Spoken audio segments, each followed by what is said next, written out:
The XIII Discourses. Everything in their beings and worlds, you would open the floodgates to such an onrush of the blessings that God has created that you would step from your world into ours almost overnight. I tell you, dear hearts, northwest matter what takes place in the outer world, keep up your calls for such invincible purity and such power of the mountains to strengthen and guard that purity, that we can draw into you and your world boundless blessings of which you can be the dispensers in the future, blessings that mankind has never yet used in the outer world. And yet those blessings are here on the earth. Of course, we are the guardians, but you whom we love, as your love comes to us at a certain time, are going to be given the use and the enjoyment of those blessings, because at a certain time they must come into the outer use of mankind. We have been their creators. We are their guardians, and we can give them to you as our gifts if you demand invincible purity in everything in your beings and worlds. When we find that has become invincible in and around you, then the floodgates open, and we will not delay trusting you with our heart's treasures and blessings and wonders of life. Discourse 8. 185. All that it takes is the invincible purity of the outer self. So, dear ones, as you demand this in the midst of the outer world's conditions, you are forging ahead, cutting through the limitations of the outer world, and just as sure as you stay with that will you arrive at the fulfillment of your every heart's desire. And may I say, we have many surprises for you that contain only the most wonderful miracles and joy and freedom that you could possibly even dream of in your wildest imagination or your greatest imagination, for the mountains might seem wild, but not inside. We do so want to bring these blessings into the outer world, that mankind may live in our world of perfection. So, blessed ones, I am going to try to come more frequently, be with you more powerfully, that I may bring you more of the blessings it is my privilege to bestow. Thank you, precious ones. Won't you be seated, please? Now maybe you can plan your next summer's vacation to be somewhere near the mountains, because, beloved ones, there is health and strength you can absorb from the mountains that you will not find anywhere else on the earth. And that is because the sacred fire is focused. 186. The XIII, and guarded there and has a power entirely its own. The intense purity of the atmosphere in a mountain range enables the individual who stays within that for a while to be completely reattuned, and the emotional bodies are kept quiet until the pure light substance comes into the body and redeems it. So we have many gifts to give besides just the pleasure of contemplating the gigantic handiwork of the great beings who have created this world. When you see something so gigantic, you must know, beloved ones, that the great law of life has used gigantic power to create it, and that power comes only from a cosmic love so great that it is safe to use that kind of power anywhere in the universe. I want you to visit with me tonight in the mountains, is the reason I am describing these things to you, for where your thought is, there you are, and what your attention is upon, you become. So I want you to be a mountain of the strength and purity and health and blessings in the mountain ranges which is my privilege to guard, to love, and to expand my cosmic power through their mighty gifts and outpouring to life, and the beings of nature who dwell within. Discourse 8. 187. Some of them are the most beautiful you could ever behold. So you see, there are secrets about the mountains and the beings within the mountains of which mankind knows nothing, or at least very little.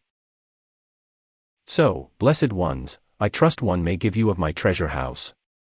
Every time your love comes to me, I shall seek a treasure and release it and send it back to you. I hope you will be alert and recognize it and receive it, let it into your world, that your world may be a part of my world until together we go forward and help to redeem the earth. Thank you, precious ones. As you love the mountains enough, your love will draw back to you the greater love that has created them. It is no wonder that you can have health and strength and happiness and peace from the gigantic mountains ranges of this world. Each of us who is a god of the mountains is a guardian of a certain proportion of the power and wealth and blessings of this world. We are custodians of the great Lord the Mahachohan's magnificent treasure house. We are the guardians of his love and are the beings who serve him. And so if you care to join our family of the mountains, I hope it will not be too long until. 188. The XIII Discourses. Some of these beings can be revealed to you. And when you see them, you cannot help but love them, and your love to them will draw back to you the gifts that their love bestows. I am not talking in riddles. It might sound like it, but if you'll think deeply on this, you will come closer to us, and what your attention is upon, you draw into your world. So if you think of us enough, we will become associated with you in your world.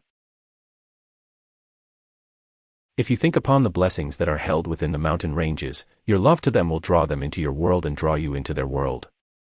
So you cannot lose. It is impossible not to receive back into yourselves and your world the blessings of that upon which your attention rests.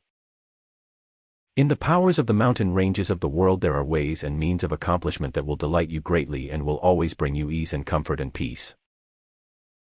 So if you care to turn your attention just in a great outpouring of love to the mountain ranges of the world, I would like you to experiment with that we may show you what comes back to you from the mountain's blessings and gifts which only the mountains can bestow.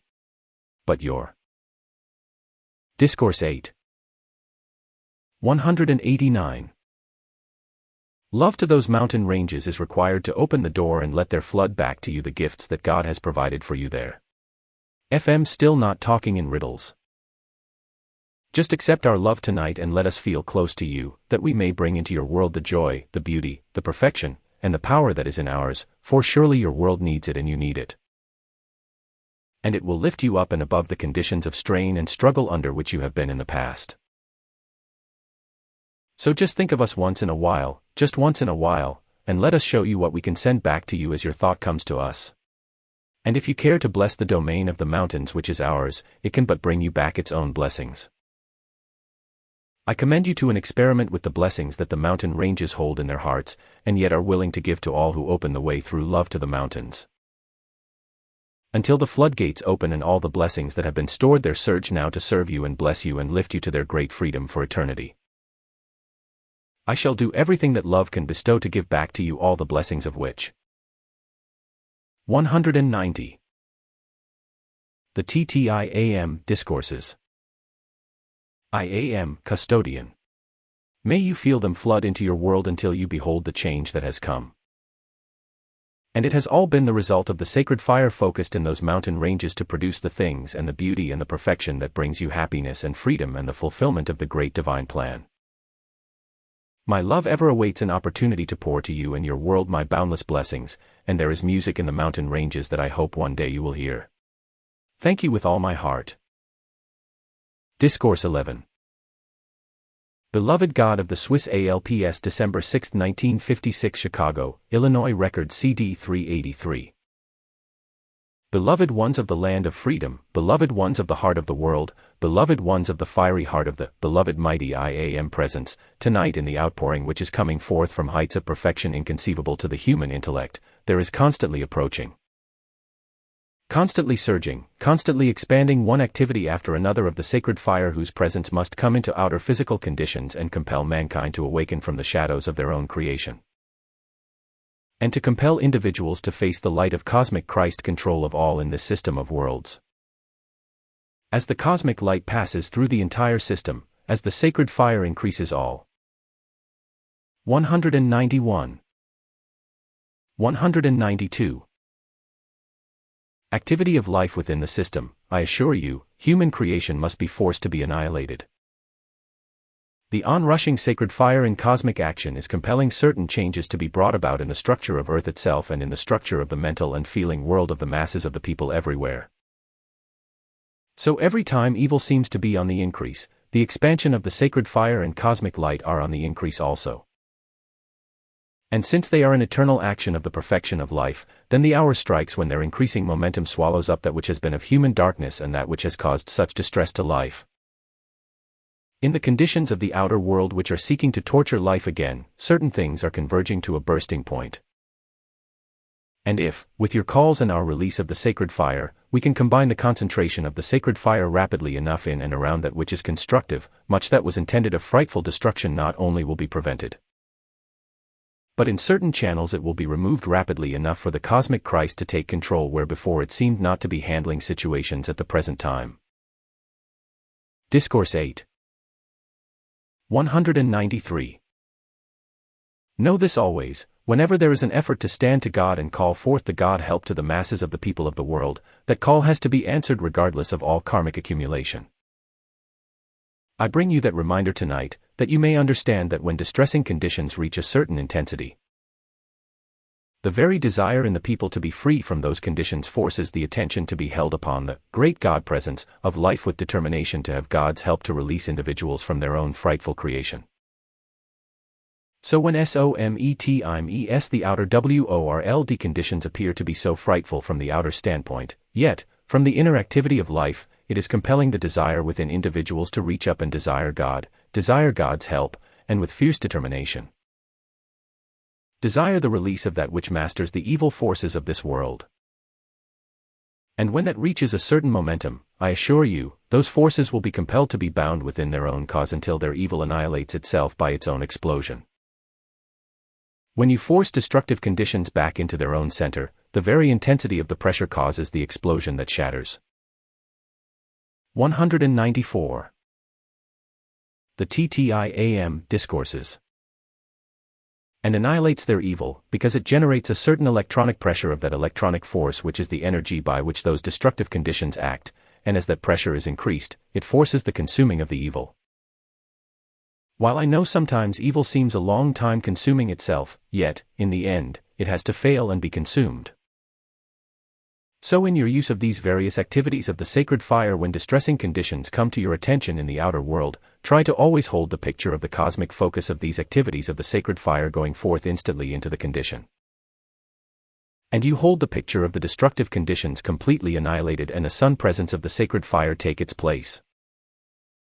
It is to gather the power from all of you together, by doing this, that we watch constantly for its combined action, that we may lift a certain amount of your energy into these activities of the sacred fire, and project them where they will protect that which is of God. Now the gods of the mountains have plenty of power of the sacred fire and the electronic force of eternal purity, I assure you. But mankind has generated such destruction by Discourse 8. 195. Selfishness and defiance and rebellion against the law of perfection down through the ages. That there has to come a certain release of a certain amount of energy, through the desire of individuals for God assistance in these outer world conditions, that we have to wait until that momentum reaches a certain point. Otherwise, my dear ones, we would long ago have flashed the sacred fire necessary into mankind to take out of them their destructive impulses. But the cosmic law does not permit us to remove their penalty when there is no desire within to stop their evil. Otherwise we would never permit such frightful conditions to go on in the outer world activities. When we let certain forces spend their pressure of destruction, it is because we may remove by that all of their accumulation in one stroke. The cosmic law makes no mistakes, I assure you. The sacred fire cannot produce anything but invincible perfection. And therefore as you hold closer and closer into these activities, and you command them to go forth and consume mankind's evil, that is like a light coming through you, expanding and reaching into the mental and feeling world of 196. The TTIAM discourses. The rest of mankind. That awakens constructive desires within the masses of the people, and as that desire awakens, it becomes a light within individuals that reaches up to God as they understand it, and asks for God's help to free life from human creation. So this cosmic law goes on in its almighty control of individuals everywhere. Now there are certain life streams whose accumulation of evil has been of very long duration, but each one is being tested out to its final strength, and as the cosmic light increases and the sacred fire expands throughout the world, either those life streams let go of their evil or they are taken out of the body with the evil until that evil is consumed. And they must do certain things themselves to help consume it because they built it. So you have everything in the world to be encouraged about in your use of these mighty calls to the heart of creation for the master power of the universe to be set in action in physical conditions and to force the purification of the world. And thank you forever for that assistance from tonight, thank you so much, precious ones. Discourse 8. 197. You will never know until you are ascended until we show you what is in the etheric atmosphere of this world, you could not believe unless you saw it, what is released through your decrees. That is why we come constantly to encourage you, to assure you of our presence, to give you our help, to hold protection about you, that you may go on and render your maximum service while there is yet time. So, I am here to express my love and gratitude to you for the releasing into the world through your calls of the sacred fire that we can use in the various activities with which our service is concerned. When your release comes to a certain point, when its power reaches a certain expansion, then the cosmic beings who govern the system of worlds blaze into that which you have released the final amount of cosmic fire to go forth and finish the work of removing from this world the human creation that has caused such frightful distress to life. Keep demanding the forced purification by all the sacred fire necessary to act instantly in and around yourselves. And then wherever you abide, whatever you contact, just keep demanding that the sacred fire compel purification at 198. The XIII Discourses. Your command. I want you to have faith in yourselves so great that in the intense feeling of the fulfillment of your calls, the light and the sacred fire can flash instantly into conditions and more quickly remove them both from your activities and the rest of the world. Try to remember, life is the only thing any individual in the universe has with which to do anything, good or bad, and, therefore, you are life. You have the sacred fire of life to use. You have the cosmic power of the sacred fire by your desire, by your attention, by your call. And if you remember that faith is the feeling of light, I say to you, mastery is the use of the sacred fire into everything you contact. Then your world becomes the world of the sacred fire in which only perfection can exist. I shall hold your attention to the acceptance of that until the fullness of its power reveals to you, inside of yourselves, the perfection which is yours by divine right, and the power you have to use the sacred fire to correct everything that is wrong. And I shall keep you reminded until your victory is eternal. Thank you, precious ones. Won't you be seated, please, and just remain so. Discourse 8. 199. I will not hold you longer. I just want to assure you that your constant use of the sacred fire is watched by every one of us, and to every flame for which you call, we add infinitely more to join yours until the mass momentum reaches the point where it overwhelms the hordes of evil. And they are compelled to roll back and be bound by the cosmic law that dissolves them from the universe. Every life stream must be stripped of every destructive impulse, and when those destructive creations are taken away from each life stream and consumed from the universe, then the awakening of the outer self to the authority and power of the sacred fire brings the forward advance on the pathway of light that compels the mighty victory of the I Am presence to move into outer action and control all. Now we are guarding certain forces in Europe, beloved ones, for the protection of that which is constructive, and the radiation that it is our privilege to draw forth continues to penetrate everything regardless of outer world appearances. And this I can assure you, some, and I mean a great many, destructive channels are not nearly so sure of themselves as they were a few months. 200. The XIII Discourses. Ago, and as time goes on, they will be less so. Much of their contemplated plans, many of those plans have gone awry, and as your commands to life are sent into the atmosphere of Earth, they will continue to expand until every destructive thing is forced into annihilation. So while you might seem only a handful of people compared to the masses on the Earth, yet, as the sacred fire blazes in, through, and around you, as it goes on in its ever-expanding cosmic pressure and power, it fulfills the great divine plan, and nothing can prevent it. So be of good cheer. Go on with the expansion of the sacred fire, and demand its invincible victory everywhere. Send it forth throughout the world to enfold all who are trying to hold to God, trying to protect the constructive things and ways of life, and send forth that sacred fire that protects and strengthens and helps them to victory. You cannot give that to every life stream on the earth without manifesting it yourselves. It is your easiest, quickest way to freedom, is to demand it, and give it to every life stream regardless of the appearance world tonight. You are not an embodiment at this time by any chance. You are in the transition period. Discourse 8. 201. Because you have the strength and the power of the light to give assistance, and the greatest help you can give to all life is to continually seal it in great blazing suns of its victorious control of everything. And as that goes on, you will find your own world, the world of that sacred fire, automatically controlling things in you and your world that need controlling. Blessed ones, weary not of well-doing, but go on with the feeling inside of you that you are the master power of the sacred fire's control of everything whenever you call that into outer action. And it shall be so, and it shall be so established unto you. But don't fail to use it, you can't use it too much. And if everything you do from hour to hour were charged, first of all, with the sun presence of the sacred fire's control, your mighty IAM presence would have an open pathway to give into your outer use everything you require, and bring it about with a joy that lifts you always to freedom. So in the use now of the cosmic activities of the sacred fire, send them forth for the purification and freedom of all mankind, and that shall have to come. And automatically it fills you and your world with itself first, and then. 202. The TTIAM Discourses. As it goes to the outer world, it continues to intensify and expand until it finally becomes the onrushing control of all in the outer world. So go forward to your victory.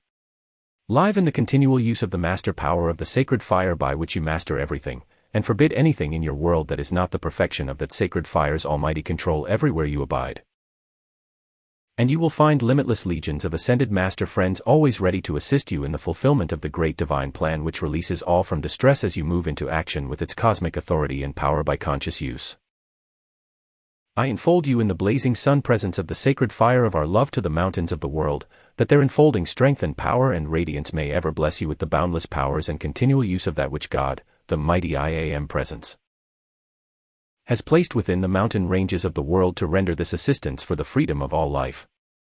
Accept the sun presence of our love to you, that you may expand its almighty control of all things wherever you abide, and all throughout the world. Discourse 8. 203. So go forward, my loved ones, to victory. Victory. Victory without limit by the sacred fire without limit, until everything has become its perfection for eternity. Thank you with all my heart. Discourse 12. Mighty God Meru, April 19, 1958, Santa Fe, New Mexico. Record CD 493, Cassette 60311-2. Beloved ones of the mighty Saint Germain's family, it is my privilege tonight to reveal something to you of the magnificent cosmic activities of the sacred fire to the earth and the great manifestations that control conditions in this world with which mankind, through destructive activities, cannot interfere. This which I wish to bring to your attention tonight is the intensity of the cosmic force concentrated through the natural rays to the earth in our retreats, just east of Lake Titicaca in South America, and the other place, just south of the center of the Gobi Desert, where the mighty Sanat Kumara has drawn certain powers of the sacred fire and its love from Venus. These two places have a concentrated action of the electronic force from the physical sun and 205. 206. The TTIAM Discourses. The great central sun that is a balancing activity to the rest of the world. It is a controlling force with which mankind's human creation cannot interfere, and because of the intensity of its great purifying action and its sacred fire radiation, there is much power in those two locations on the earth's surface from which mankind, if individuals understood how to draw that force into outer conditions, could have tremendous assistance. The radiation goes forth anyway and enfolds the earth, as well as entering into the physical structure of the earth and fusing into a sun presence at the center. But there is a natural spreading of the radiance at those two places, and that can and does become a power that holds control and compels balance in the crust of the earth itself, and in many activities in the atmosphere of earth. Now, because of the incessant release of impurity and destructive activities through the munitions of war, and so on, through the centuries, into the atmosphere of earth there is, at certain places, a vortex of destructively qualified electronic force, sometimes having been held for centuries. Mankind knows not where. Discourse 8. 207. These are, but we do, and it is well for those of you who understand this law to continue your decrees for the purification of the atmosphere over the earth. If I were you, and I am making a definite request, we would appreciate it greatly if you would call for the complete annihilation, the dissolving and consuming of every destructive etheric record in the atmosphere of earth, especially those records that have been held for centuries over certain locations where destructive forces have drawn their sustaining power to continue evil. These destructive etheric records in the atmosphere itself are invisible to the physical sight of mankind, therefore, many individuals are drawn into destructive activities when they come near those destructive etheric records and disaster follows. And yet the people know not why these things occur. If you will set into action by your calls, you do not set it yourself, but if you'll give the calls for whatever sacred fire is necessary to be released into every destructive etheric record in the atmosphere of Earth, that those records may be consumed as quickly as possible by the sacred fire that injures no one, this has an effect. 208.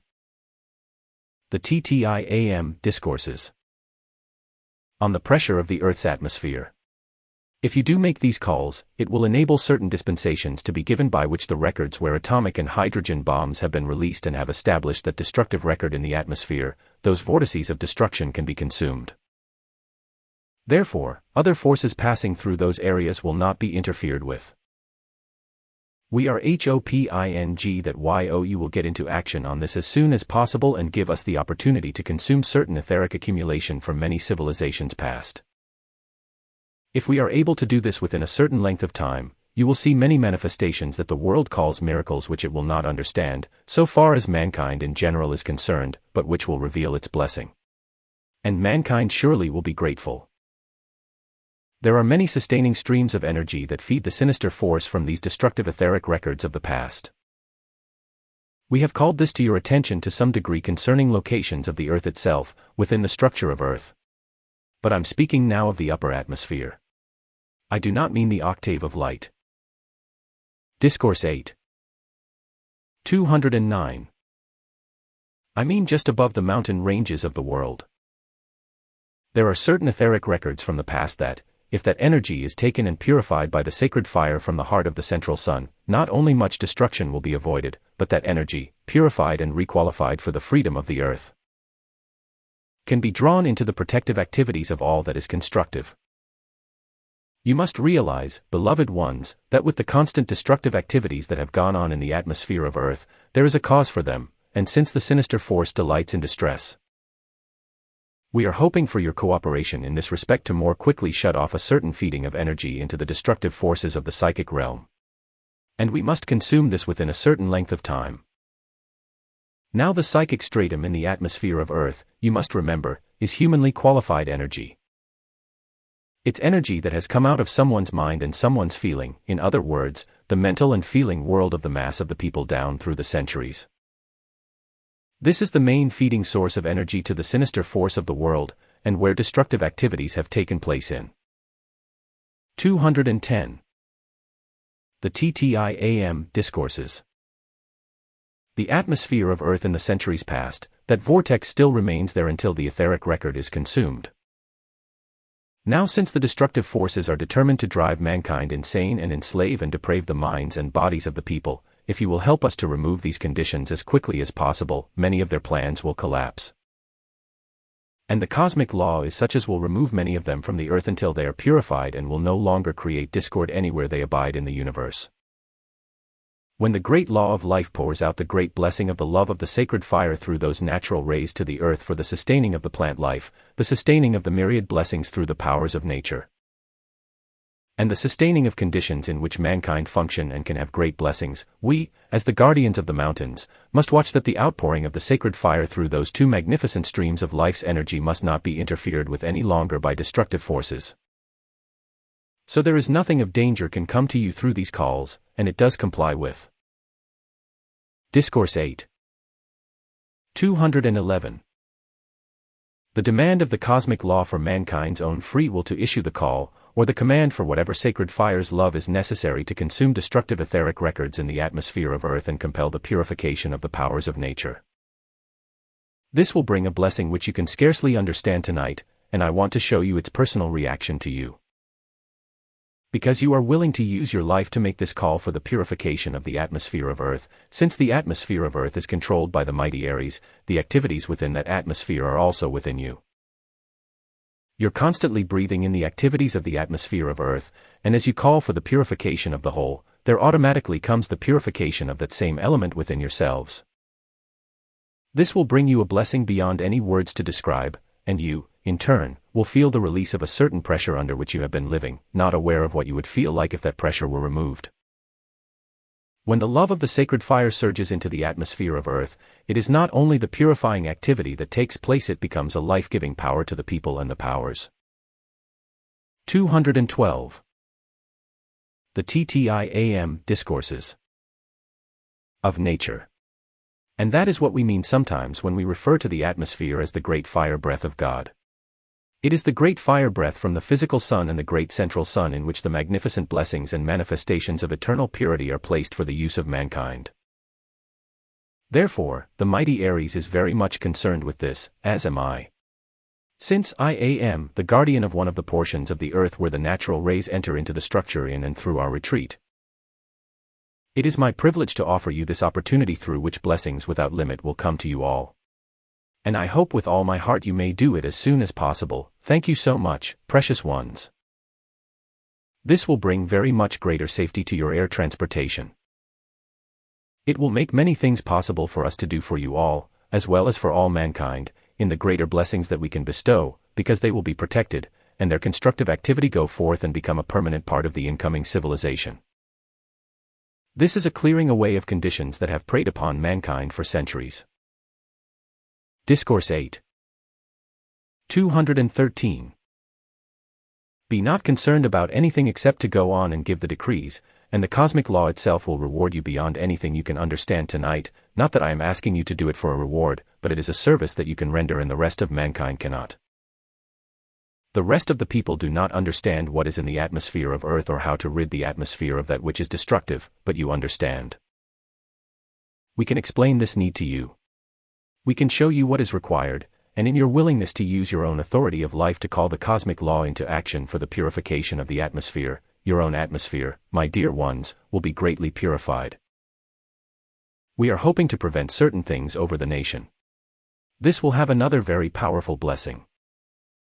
If this is continued, you will find much blight that has been imposed upon nature disappearing, and that will bring much, much blessing, very great blessing to the plant life through your food, to your flowers, and to the magnificent blessings that are to come in the near future. So the blessings are almost without limit, and since the mighty Aries will give every possible assistance to purify the atmosphere as 214. The XIII Discourses. Soon as possible, I assure you, his beings will give to you all the blessings they can bestow. This, as time goes on, will bring a purification into the cities, the large cities of your country, and it will be of infinite benefit to the people. They will awaken as if they had been under an anesthetic. And you, my dear ones, I tell you, you are the beloved of the ascended host. You cannot understand how much we love you, because of what you have the capacity to do now when the cyclic moment is such that it must be done now by those who are unascended, but who understand the law and set it into operation. That the cosmic blessings may come and mankind's distress cease to be. I have long wanted to give you this explanation, and if, within yourselves, you demand the fire breath of victorious cosmic Christ control come within you and blaze its blessings everywhere, the fire breath of cosmic Christ control come within you and blaze its blessings everywhere, you have the power to do this, and as you set this law into action, it will teach you many things. And it will explain many things you heretofore have not. Discourse 8. 215. Understood, and it will bring you many powers that will bless you beyond words to explain. Ask that the cosmic Christ fire breath come into you and blaze its blessings through you. My dear ones, it will improve your health. It will flood your world with blessings, and in turn, blessings will come back to you. You will be a blessing wherever you go. And it's a steady flow that will simply keep out of your pathway those delays and obstruction that have existed in the past to prevent your rendering your greatest service or having your greatest freedom as soon as possible. Just try filling yourselves with the cosmic Christ fire breath. This comes from the physical sun and the great central sun. Your own breath of life comes from your higher mental body, of course, but this cosmic action can enfold that of your own life stream, entering into it and becoming one with it, can expand blessings that give you greater freedom. Try this for your health, to fill yourselves with the cosmic Christ fire breath in you that floods its blessings to everybody and everything you contact.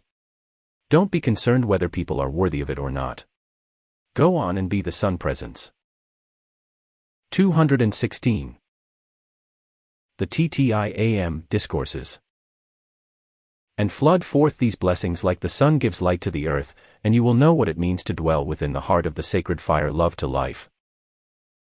If you will do this, my dear ones, blessings you cannot believe exist will come to you until you will gasp with the speed of the fulfillment of your calls and the blessings that flood to you for use, and in your use, you expand them and they become a greater power in you and your world.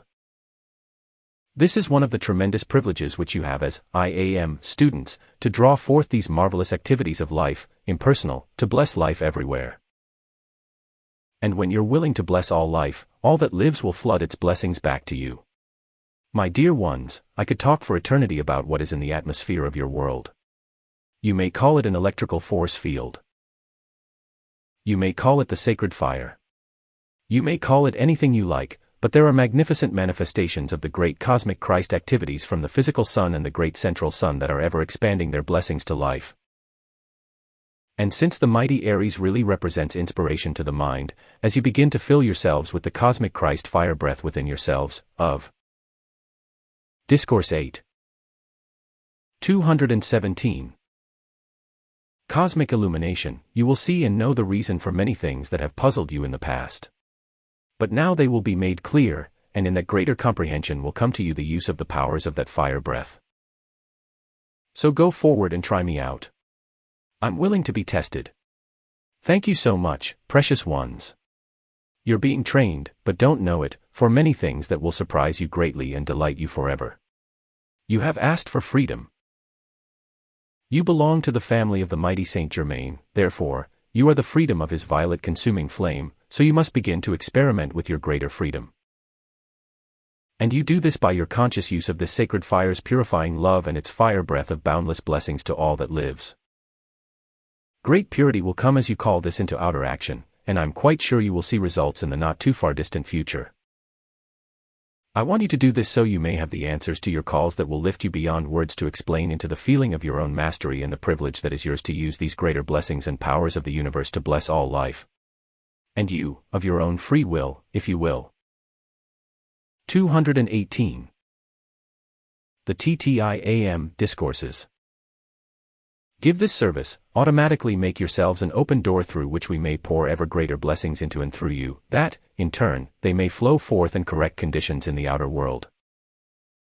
So from our retreat do I draw tonight the love of the sacred fire that is focused there. Its blessings I shall pour to you without limit and fold you in their power, I shall guard you by my love. And I hope for the victory of the fire breath of the mighty IAM presence, and the cosmic Christ, to sweep into the atmosphere of earth and consume that which has but cast shadows upon the light of God's love. May the fullness of the great power of that fire breath of the victorious cosmic Christ fill you with its blessings, flood your world with its perfection, keep you invincible against discord, and take you forward to victory with a joy you have never yet known. And when you bring this happiness to life, life will pour its happiness back to you, my loved ones, and beloved Saint Germain's family of freedom will yet bring happiness to all life forever. Go forward and try this out. Help us to render this service. Your nation shall be the beneficiary. Discourse 8. 219. You, yourselves, step into the sunlight of greater freedom, and you begin to use your own powers to reveal greater mastery to free life wherever you go. May you go forward and enjoy the use of this marvelous power of the fire breath of the victorious cosmic Christ as you demand that sacred fire annihilate every destructive etheric record in the atmosphere of this world and forever hold the purity that is eternal freedom. With my love I enfold you in the power of the sacred fire. It is my privilege to direct and offer you for constant use. May you enjoy the use of your greater powers of freedom forever. Thank you with all my heart. Discourse 13. Beloved Mighty God Himalaya, December 27, 1959, Chicago, Illinois. Record CD 612, Compact Disc 00612. Beloved ones of the heart of the world, I come this hour to bring to you that which I trust will enable you to more intensely feel our enfolding love and sacred fire assistance to you all. That which I wish to clear in your consciousness, so that you will have more wonderful results from your application, is to give you the Ascended Master's comprehension of what is actually occurring when you call forth the Ascended Master's consciousness. Now that phrase may seem to you like an intangible thing, but it's not. When the Ascended Masters or cosmic beings offer you the use of their consciousness, they are giving you pouring directly into your flesh bodies and into your mental and feeling world, the streams. 221. 222. The XIII discourses of energy from their own emotional bodies. And those streams of their life carry the consciousness, the picture, the idea, and the energy of sacred fire to enter into you and fill you with their new life that creates and manifests the fulfilled manifestation of the picture and of your calls. Now the light substance which comes from an ascended master's ascended body, or from the light ray or the feeling of love that pours forth, is a tangible light substance. It is the substance of light. And that, as it enters into you, when you call for our illumining ascended master consciousness and comprehension to make you understand what this power of life is within you and can do for you, I assure you, we are giving you some of our heaven, which our octave is, into manifestation in the physical world to, one day, make this world the ascended master's octave. Now when you're studying, we'll take music for instance, with a teacher, and when you're taking your lesson and the teacher tells you what to do, the vibration of the teacher's life and consciousness goes into the flesh of your body and into your nerves and into your emotional. Discourse of VIII. 223. Body through the hearing, through the ear. It is a physical vibration in the voice of the teacher, and the words that are the concept of the teacher's mind carry that vibration and feeling into your life stream, and make you one with the consciousness of the teacher concerning the explanation given. Now when you call to us or to your I-am presence, try to still the outer enough to feel and hold the picture of the heart flame of our love coming forth from our ascended master bodies within a light ray, and entering into your bodies through the pineal gland. And then filling the body with the expanding flame of our love. Feel that and see that as a living flame, a flame that you can touch just like you can touch the flame on those candles. That's a living flame. If you doubt it, touch it. But this that we give you is the flame of our life, therefore, it has to be a living flame. And when this comes into you, and entering into your own heart flame, it makes that expand through the flesh of the body. When this goes through the energy of the emotional body, it goes through every cell of your flesh like a flame. I wish you would feel this very deeply, then you will know. 224. The XIII discourses. What it means to be one with our life, one with our life's mastery of manifestation, one with our life flame that creates perfection and expands it and protects it and sends it into action in the world around you. I want you to feel that when you ask for our sacred fire love to come into you, it is the actual release of a flame from our hearts or our hands or from our foreheads. It is a projection of a flame into your life stream, and our heart's flame enfolding your own flame of life, the unfed flame in the heart, enables the blazing radiance to move into the flesh, and consuming discord, creates perfection in its place and holds harmonious control. You must come to the point where you feel the oneness of the sacred fire, whether it is your mighty I-am presence sending down the flame to expand the unfed flame in your heart when it sends you its love, or when you are receiving the flame of love from an ascended being or the angelic host surrounding the body or coming within the flesh structure.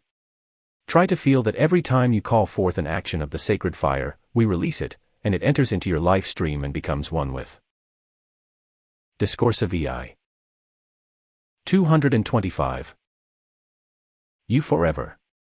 That is how we can enfold you in eternal protection, in eternal harmony.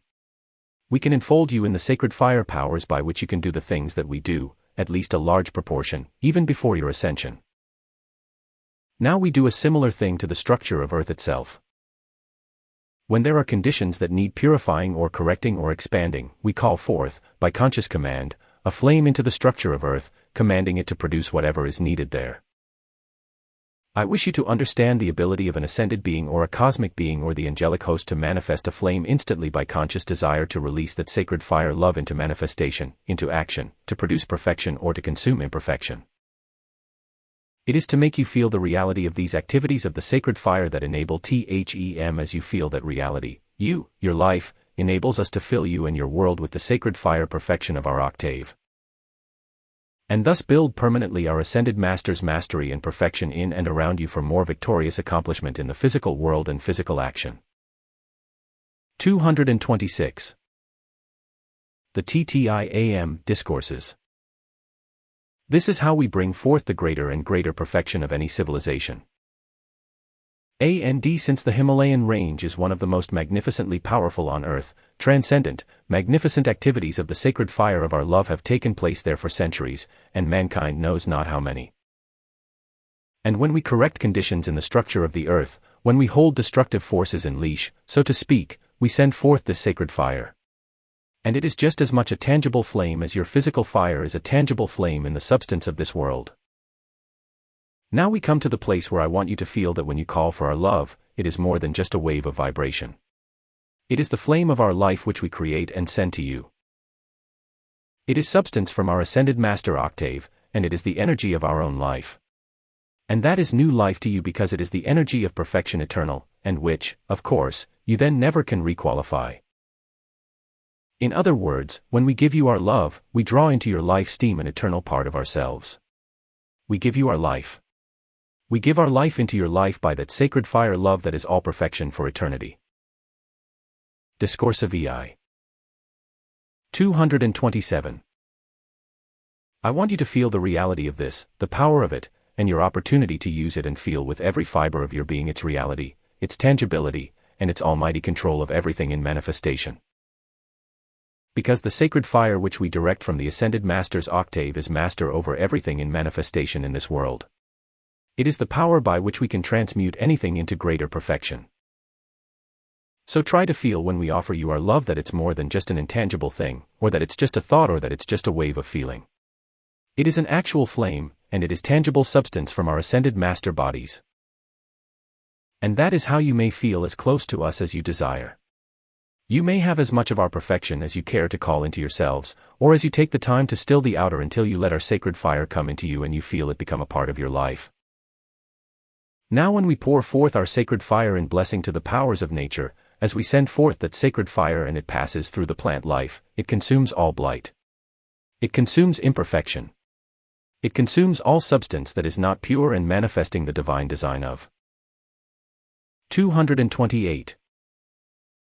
The XIII Discourses. Its divine plan fulfilled. Everything we do in the Ascended Master's octave and the control of conditions in manifestation is accomplished, I assure you, by some activity of the sacred fire or the light rays or the release of the substance.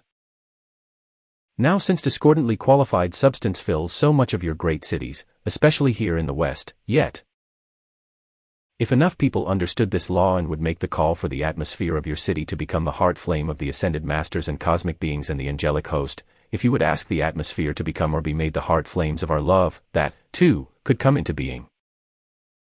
And I assure you, none of mankind's inventions could contaminate the atmosphere of our sacred fire, because our sacred fire would compel the purification of everything. And if mankind were to breathe in the sacred fire of our life and our love from the atmosphere in which individuals move, the people of the world would find and feel the purifying power of our life come into the life of individuals in this world and expand the illumining purity that raises all to perfection. Discourse of VIII. 229. Now we have done some of this at various ages in the past, and we will again in certain channels. I wish you to understand that the very conditions in India today in the Ganges River where the bathing ghats and so on where people are healed, we have established a flame from our octave of our purifying love. And 2 miles below where the bathing takes place, we pass this flame through the water, and below that, it's absolutely pure, and the scientific world today doesn't know why. You can have the same purity in the atmosphere of your great cities if you care to understand this and demand whatever dispensation of the cosmic law is required to permit this to be done with the call that if and when it is done, that sacred fire will compel the purification of the minds and the feelings of the people within that city so they understand the power of God that assists them, the power of God that frees them, and the power of God they must use in order to fulfill the great divine plan. Now when the people of the world are willing to look up and ask to be purified, look up and ask to be taught the use of this law to help themselves, there wouldn't be one moment's wait. 230. The XIII Discourses. In the release of the cosmic light substance and sacred fire from our octave that would enable them to begin to help themselves. They must do that, and that is the purpose of beloved Saint Germain bringing this instruction of the mighty IAM presence to the people of America and the world, that each one might understand how to help the outer self. I wish that in India we had this many people who understood this law as you do and would set it into action to purify and illumine the masses of the people of India. And so when you think of the masses in your own country that are unevolved or bound in discord, and you call for the cosmic Christ sacred fire from the great central sun and its purifying love to compel the purification of the life streams here that makes them understand this law, and what they must do to help themselves when you think of the people in this country that need that assistance, we would be very grateful if you would call the same illumining, purifying consciousness, which is sacred fire, to come into the teeming millions of India and China and the other nations of the world. Wherever you have great masses of people bound in conditions of degradation, surely they. Discourse of VIII. 231. Need some call from other unascended beings for the descent of the sacred fire's purifying illumination that teaches each life stream what to do to make self-effort to cooperate with us in order to draw them to freedom. So, blessed ones, when you love life enough to call forth our greater activities of the sacred fire from our life streams into the life streams that are embodied in America and the WORLD, when you love life enough to want to do that, I assure you, the cosmic law will answer you without limit. And it will be far more effective in redeeming the backward nations of the world than many of your political schemes that are certainly not wisdom. And when we, now notice this, when we give the sacred fire, the love flame from our hearts in the ascended Master's octave, to the people in this world and into their life streams, remember this, that life flame, as we give it to the unascended beings and it becomes one with their life flame. Our own life flame ever expands by the expanding blessing which we give. We can give you everything and yet never deplete ourselves. We can give you ever-expanding sacred fire and its love, its wisdom. 232. The XIII Discourses. Its illumination, its substance. We can pour it forth without limit to ever-expand manifestation of perfection here, and yet we never deplete any activity in our octave because the light, the substance, the energy, and the sacred fire are ever-expanding in our octave of life. Therefore, there can never be depletion or lack of any good thing. And so when we bring this sacred fire into the physical world and into the life streams of unascended beings, it is that a certain amount of our immortality enters into and becomes a part of your life stream. And is therefore an action of the great central sun magnet to ever draw your life up into our perfection. So it is the saving grace of love, forgiveness, and mercy. It is the hand of the great central sun offering the life that lifts the rest of life out of the shadows and into the eternal, ever-expanding perfection of God's heart. And that God, the mighty I Am presence, is ever giving of itself, and in that activity, it ever grows greater. It is the natural expanding activity of life's perfection, and so as we give it to you in order to give cosmic obedience to the great divine law, it becomes obligatory for you to call our heart's flame into action into the life streams of this. Discourse of VIII. 233. World, that our life may be like a magnet and hold those life streams on the constructive way of life until they have attained knowledge enough, and made application enough to enter into their ascension. This, when consciously used by unascended beings, is the way we prevent the second death. Thank you so much. This is the way we rescue life streams that have been caught in destructive activities that otherwise would completely destroy them. So when you set into action by your own conscious call these various activities of the sacred fire from our ascended master octave of life, rest assured that if you sincerely do not want any life stream to go through the second death, you will call the sacred fire from our ascended master octave into those life streams with the conscious command that it shuts off all destructive activities and forever prevents the second death. This is what the depraved races of the world require, your savage races, and where there are the teeming millions of people in such distress, they are there, my dear ones, because of disobedience to the law in the past. But if you love life enough, this which we offer can be drawn. 234. The XIII Discourses.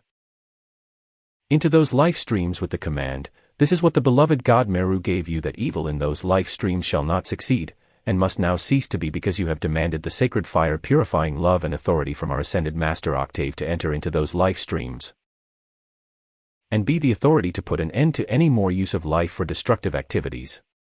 Your ability to help is very far-reaching. And as we continue to pour the sacred fire through the rivers of the world, in order to keep that water purified to a certain degree, that mankind may survive, then you can pour great rivers and oceans, if need be, of the sacred fire of our life streams. Our illumining sacred fire, love and power of illumination, into all life that is caught in the degradation of human creation. This is why we love the world. This is some of the power we draw from the mountain ranges of the world, for, I assure you, there are individual powers and points of concentration of the sacred fire within all the mountain ranges of the world. And that sacred fire to which I refer is not a volcano, that's human creation. Human creation is what creates the destruction, the fire element is ever life-giving. But the sacred fire love which. Discourse of VIII. 235. We draw as a visible, tangible flame within certain points of the mountain ranges of the world, that is an eternal, ever-expanding control of everything in the powers of nature, and that is master, I assure you. That is master over all the powers of all the elements in this world. Try to feel that when you ask for the sacred fire love and power from the ascended master's octave to come into physical conditions, that is master over all the powers of nature and forces of the elements in this world. And when you call that into your own life streams, into your flesh, into the atmosphere about you, into your world, into the things you use, and ask that everything be made invincibly, eternally pure, invincibly, eternally perfect, invincibly, eternally manifesting ever and ever greater blessings to life, you call this into being. You send us a call, and we manifest it because we are glad to give our life into this world to establish perfection here. And you who know the law can be the first beneficiaries of that love and blessing, because when you ask it to come into yourselves to make you like us, then you can use the powers we use. Then you become the blessing we are. Then you will move into action and flood. 236. The XIII Discourses. The world with the perfection which only the sacred fire contains. And that love of the sacred fire is so great that when you set it into action in this world, its natural, victorious activity is to ever expand the perfection which is within itself, within its own action. Now if you want peace and world peace, and you want activities to prevent the destruction intended by certain nations in the world, then, dear hearts, you need this sacred fire love from our octave. But you need it drawn into yourselves as part of your life first.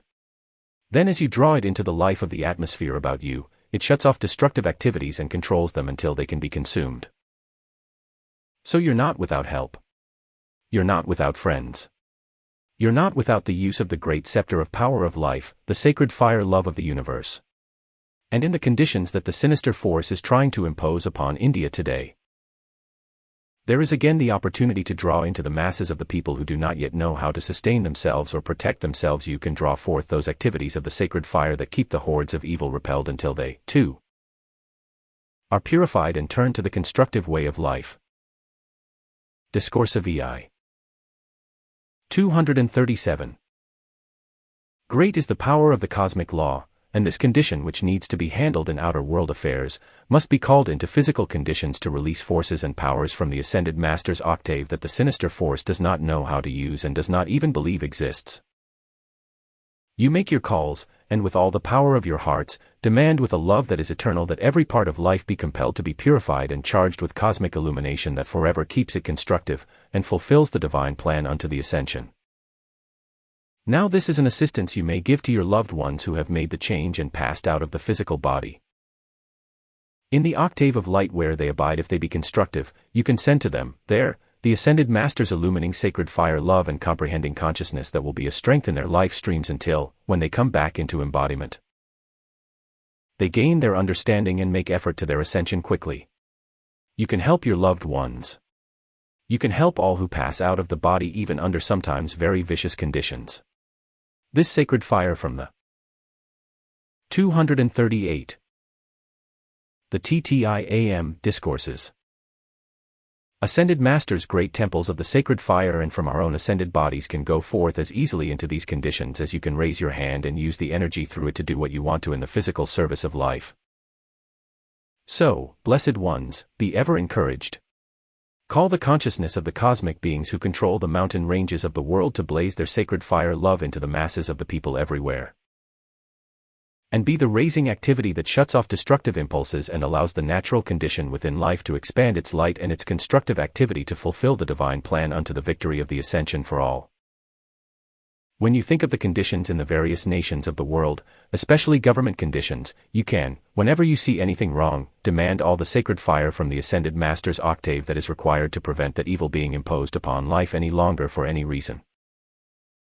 You call, and let that evil be dissolved and consumed by powers and activities of cosmic action that have nothing whatsoever to do with the people of this world except that as they pass through, all must become purified. Discourse of VIII. 239. We have given this service for centuries through the waters of the planet.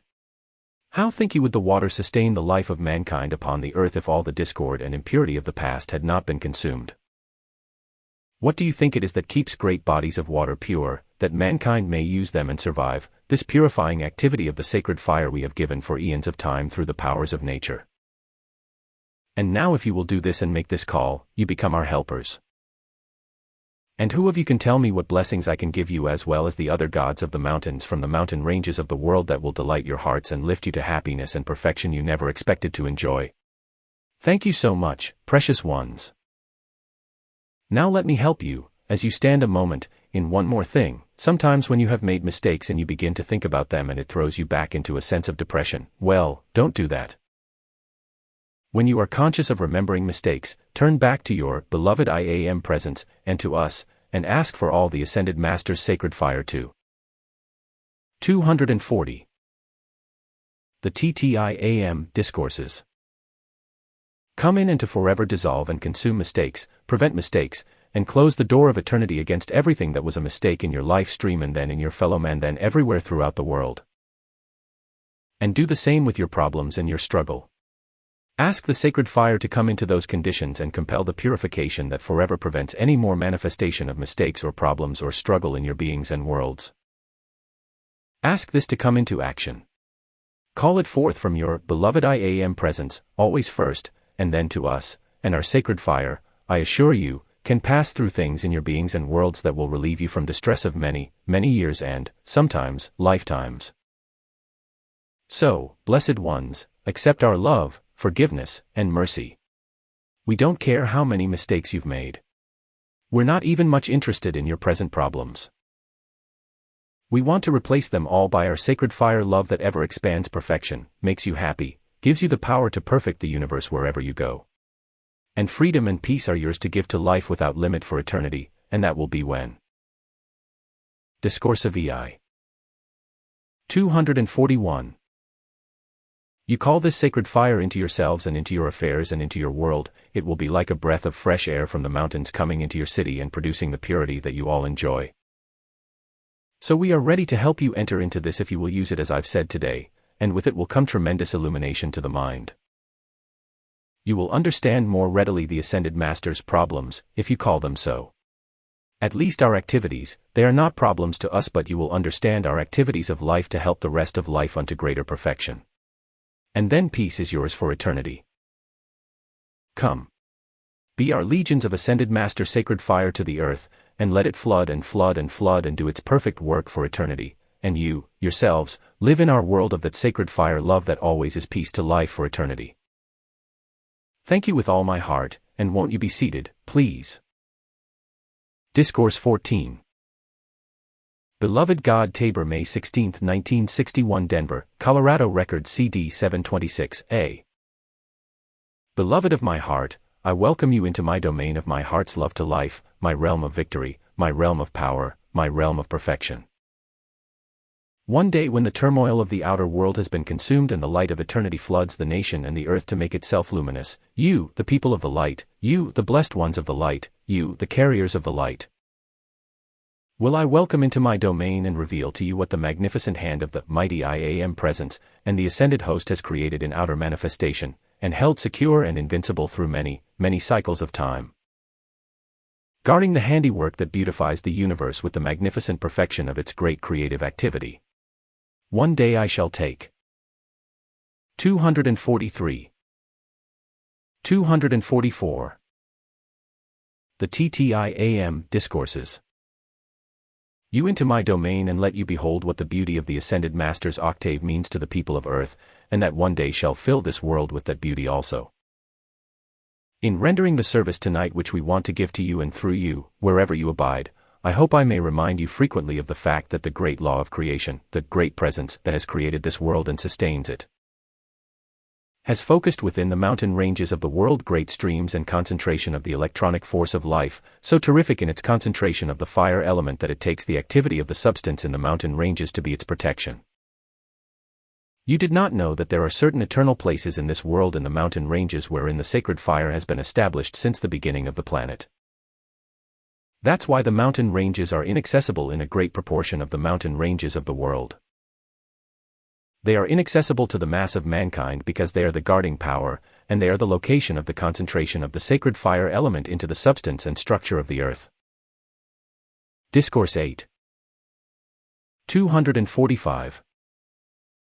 Because the sacred fire is concentrated into the mountain ranges of the world, it continually pours forth by radiation the purifying electronic force that is the sustaining life in the atmosphere of Earth, by which mankind is permitted to live.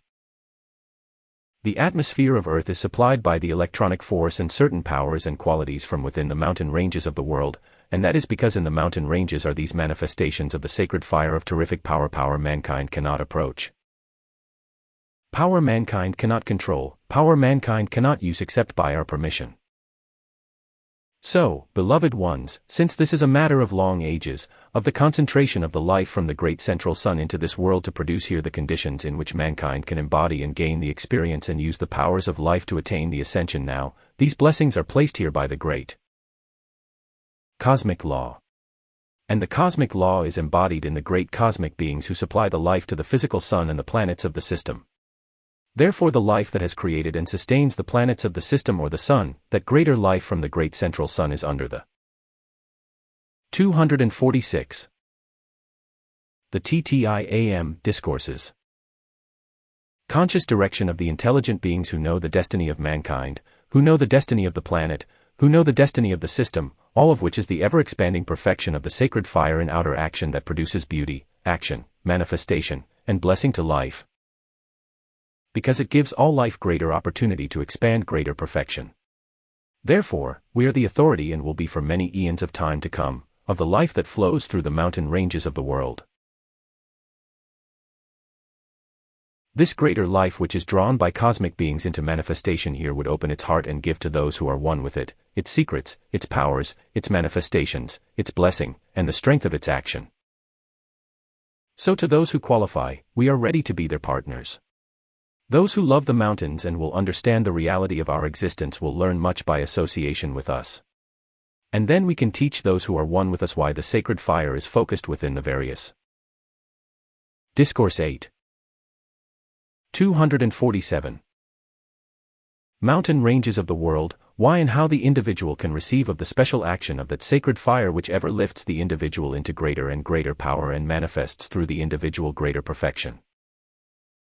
But if the hordes of evil imagine that they are going to harness the power in the mountain ranges of the world for their devilish destruction, they are badly mistaken.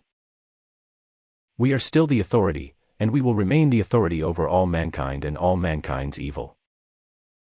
Those who are wise enough to purify themselves and love the blessings we can give and love the powers of nature that guard the sacred fire in the mountain ranges of the world, will automatically be taken into our heart realm of life and taught the power of the heart flame of our love. So those who care to know about us are welcome when they care to live the life as we do. Thank you so much, precious ones. Now we're not asking you to do anything difficult, when you realize we live the life of the universe in the great enjoyment and use of the powers of love, and they always produce happiness and perfection. And there's no such thing as being strenuous when you understand. 248. The XIII Discourses. How to become one with our realm of life. We know the comfortable way to live life, the way that is without struggle, the way that is without failure. And if you should care to prove me, whether I am telling you the truth or not, I challenge you to live my way of life. I challenge you to know something about my way of life. I challenge you to understand the powers and beings of nature that are my family of creation. We do not have bars that keep mankind away. The door is always open from our realm of life. But nothing can come into our realm of life that is of limitation or discord, so if there are those who want to learn the law of love, if there are those who care to understand us and understand our realm of activity, we are ready to teach them. And when they come and behold what life can do and life can give and life can reveal, their joy will know no bounds and their limitations will dissolve. It doesn't make any difference what your limitation is at the present time.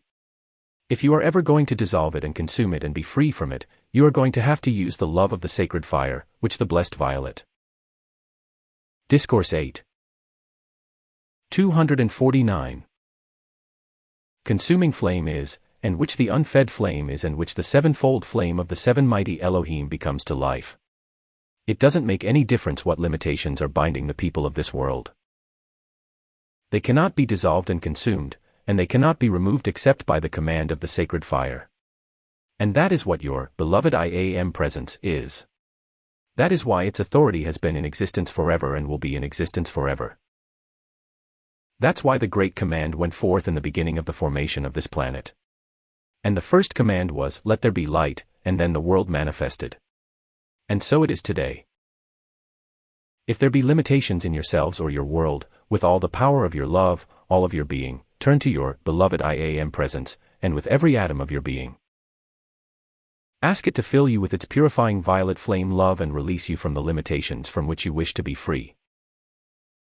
When you look there and call there, when your love goes there and asks for the purifying violet flame love of the greater life in the whole system to come into you and release you from that which is not the divine plan, then can we, with your beloved IAM presence, give. 250. The TTIAM Discourses. You the true education of life, reveal to you the true powers of creation, and show you what it means to cooperate with the great divine plan and the supreme causeless cause of life. Mankind's limitations and distress will never be consumed until the sacred fire is called into action to consume them. The master presence of the universe is the causeless cause of the eternal sacred fire. The beloved IAM presence is that. Every ascended master is that presence. Every one of the angelic host is that presence. And the causeless cause which we refer to as the great central sun is the focus of ever-expanding sacred fire love, the treasure house of the universe which gives of itself in ever-expanding perfection wherever it is loved into outer action. So if you are to be free from your limitations, remember, some activity of love must release the sacred fire that consumes the limitations. Limitations exist because love is not where they are, therefore, if they are to be removed, the sacred fire love must come and remove them. It matters not whether it be the individuals, nations, or the world, or life anywhere, the only source of perfection, the only power of mastery, the Discourse 8. 251. Only manifestation of freedom of existence is the sacred fire love from the heart of creation, the causeless cause of all that exists that is constructive. So, blessed ones, if you want the knowledge of life, if you want to learn the truth of existence, if you want to know the reality and perfection and source of the universe, your attention must go to your beloved IAM presence, the ascended masters, the cosmic beings, and the great central sun. And with all the love at your command, ask that perfection of life, that presence, to tell you the truth of itself, teach you the law of its manifestation, and make you its presence of perfection. How do you suppose we have created so much beauty in certain places in the mountain ranges of the world? How do you suppose we created that? By love to beauty and love to perfection and love to the power of creation. And so it is with you. The law is simple. The power is absolute. The perfection is the divine law. All you have to do is love it. Doesn't it sound easy? It ought to be easy to just love something that is wonderful.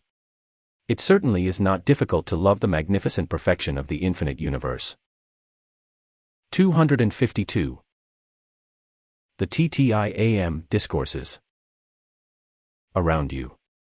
That doesn't take any effort on your part to just love that, because it is love, and it's worthy of your love.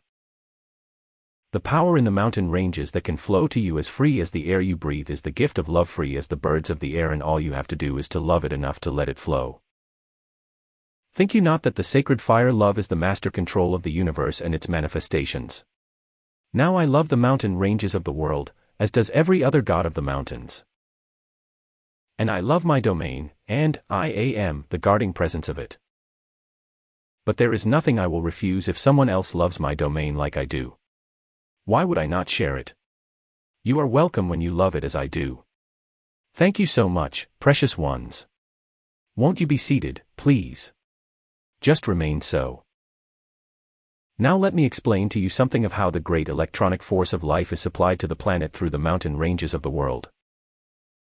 Just as liquid light flows through the nerves of your physical bodies, so does the liquid light of electronic force, which is the fire element, flow through the minerals and the Discourse 8. 253. Elements within the mountain ranges of the world.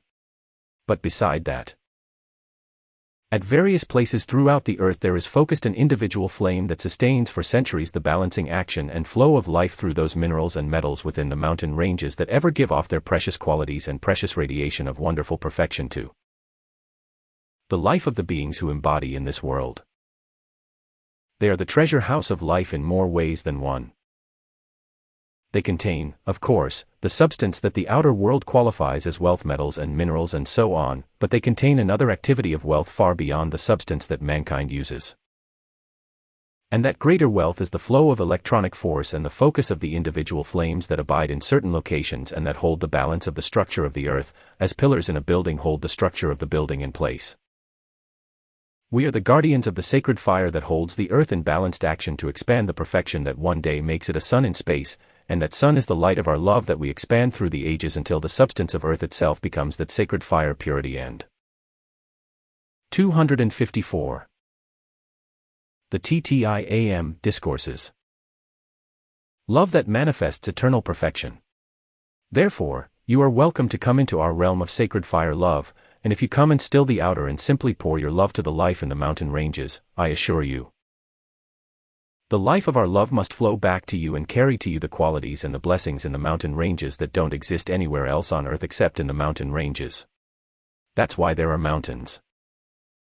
When the continual purifying activity goes on through the electronic force that passes through the mountain ranges and carries down into the rest of the structure of earth the magnificent activities of the water element, the snows that abide at the heights are pure electronic force. They are life-sustaining, and they are what carry the sustaining life to the powers of nature and the rest of the structure of earth where mankind abides. So, blessed ones, there is a treasure house ever beckoning you into its heart to give you its blessings, to fill you with joy, to give you the health and the strength and the power to accomplish, and it abides in our realm of the mountains. Precious hearts, you are very near something very wonderful as you sit here tonight, very. Discourse 8. 255. Wonderful, and I wish you would knock at my front door and love what is within and pour love to life enough that I might open the way for you to enter there. Thank you so much, precious ones. I will try to call more frequently when some of your strenuous activities are over and we can spend a little more time together. I hope I may give you some of my gifts that will bless you for eternity and will always bring you freedom. May you know the desire in my heart for you to have all that I have, and may it ever expand and flow to you to fill your world with the same joy and happiness and power that are in my world, and which shall for eternity ever expand its sun presence to bless life wherever life comes into contact with that which is my realm of blessing and creation to life. May the full understanding of all that life has placed in the mountain ranges of the world come to enfold you, give you its gifts, make you its perfection, lift you unto its heights, and give you its joy for eternity, and we shall, one day, I hope before your ascension, dwell together long enough to let me reveal that which only the hand of God can create. May its blessings without limit pour. 256. The XIII Discourses. Their radiation to you until that time when you stand visible and tangible within the realm of their perfection forever. May the fullness of every blessing that is in the mountain ranges of the world pour forth its love to you, wrap you in its heart, make you the victory of its perfection, and let you blaze its light until it goes forth and forever raises all to its own great eternal purity. I commend you to the joyous experience of eternity and welcome you into my heart realm of life and my strength and power and light from the mountain ranges of the world. Others who assist me are ever guardians of the blessings we want to bestow and that are ever flowing to raise all to greater eternal happiness. Thank you with all my heart. Discourse 15. Great God Meru, January 6, 1962, Chicago, Illinois. Record CD 824. Beloved of my heart, tonight I trust one may bring you a gift, bring you encouragement, and bring you a power with which to hold your victory and expand the light within you into all the strength that is necessary in any experience to make you the victor over all that is of human creation. I trust you will appreciate my gift tonight, For it is a reminder constantly of what is within life that is constantly acting to bless life wherever you abide. Now this of which I wish to speak is the ability within your life to consciously intensify and expand the strength of the light in you, and I mean by that, intensify that stream of light that comes from your higher mental body down into the outer self and anchors within the heart. This is 258. The life stream from the great central sun that is the source of all sustaining activities of life anywhere that are constructive. I wish you to feel that every time you call to your beloved I Am presence or to the ascended beings to bless anything that has come into manifestation, whether it be the powers of nature or the things mankind has created by the use of life, so long as they be constructive. In your ability of your own life to recognize the magnificent powers within life that have created such beauty, have created the way and means by which you may have outer physical experiences by which you use this life stream within you, the strength of the light and the life as it flows to create perfection in this world and sustain it and expand it. To reveal the beauty and the power and perfection from the great central sun, you have all power within life to create beauty and perfection, to sustain it, to protect it, to expand it, and to make of it a blessing to every particle of life that exists in the infinite universe. You have that power within your own life. Your life is the magnificent mastery that creates the manifested universe, sustains and expands it. Now in your use of your life, the energy and the Discourse 8. 259.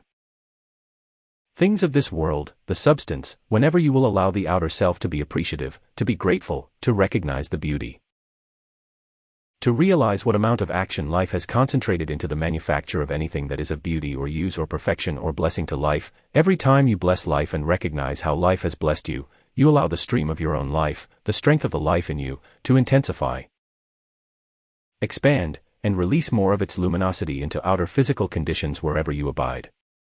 If you let enough luminosity come into the conditions around you, you cannot have imperfection in them.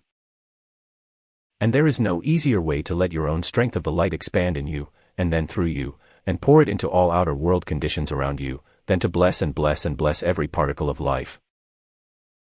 Whether individuals are doing what you think they should or not has nothing to do with this. You are blessing the life of the universe and pouring the love from the great central sun into it impersonally. You have no idea, if you will do this to everything as a matter of habit, how you will breathe, as it were, into the universe around you the great fire breath of ever-expanding. 260. The TTIAM Discourses. Beauty, perfection, and creative action from the higher mental body into the outer self, into the world around you. And then let it go on, and as the light expands, you will find no lack of any good thing in your being and world.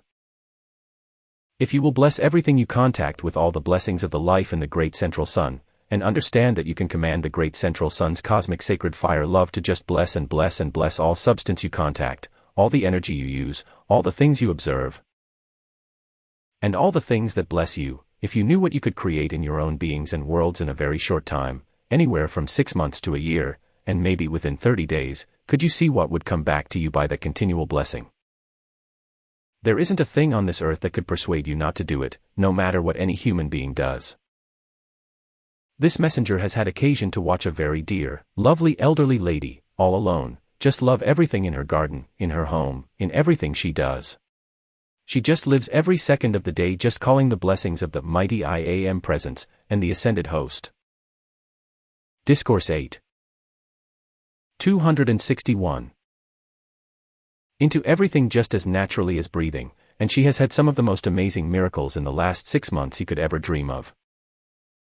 I ask every human being that hears or knows of this instruction to take me at my word tonight and experiment with your own world to just bless everything with such sacred fire love from the great central sun.